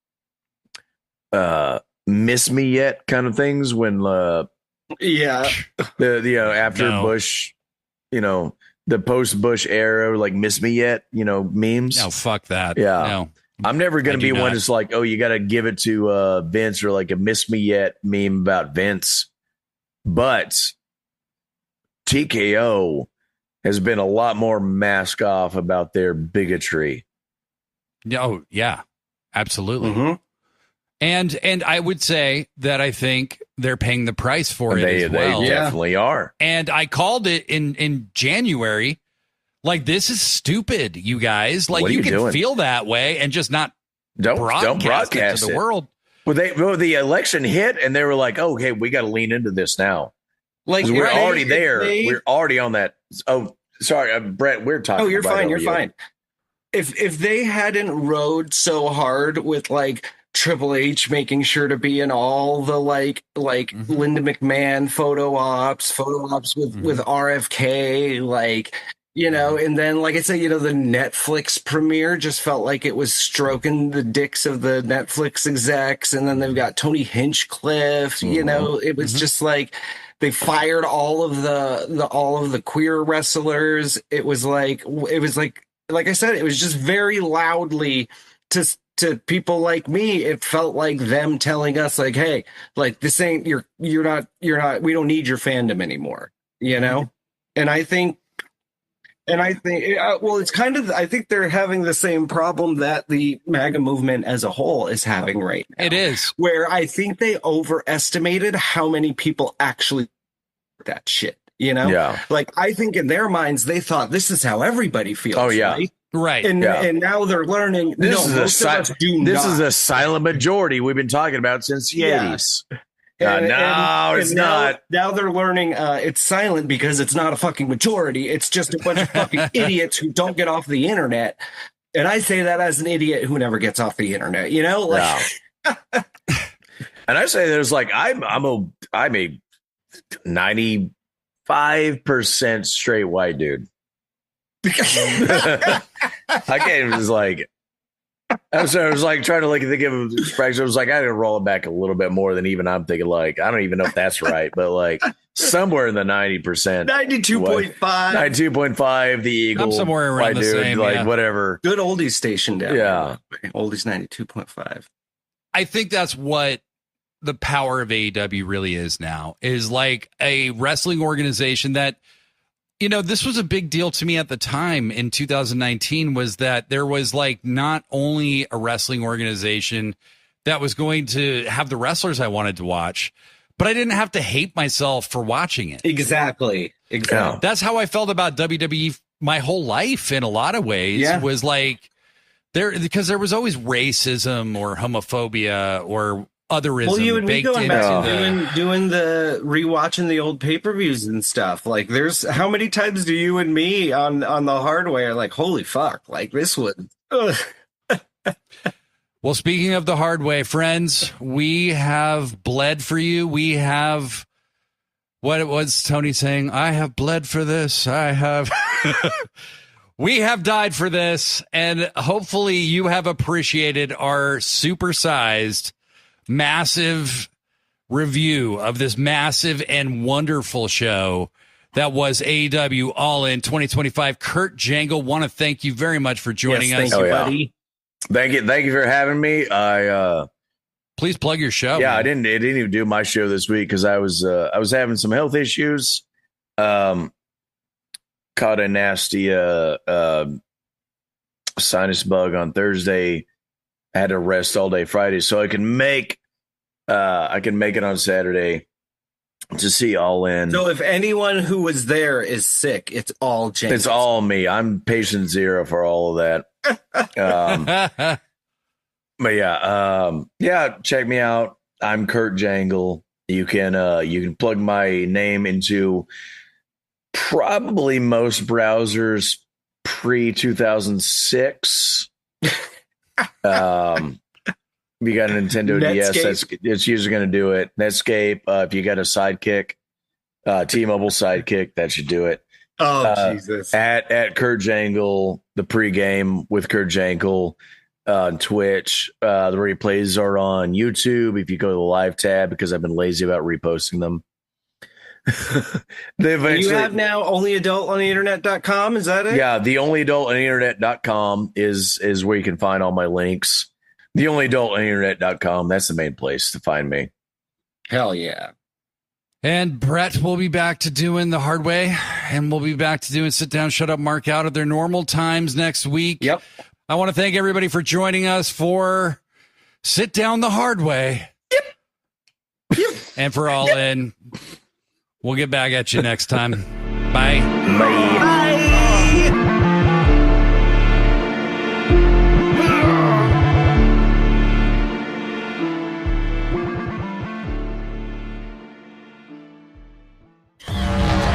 Sickos Club. Sickos Club.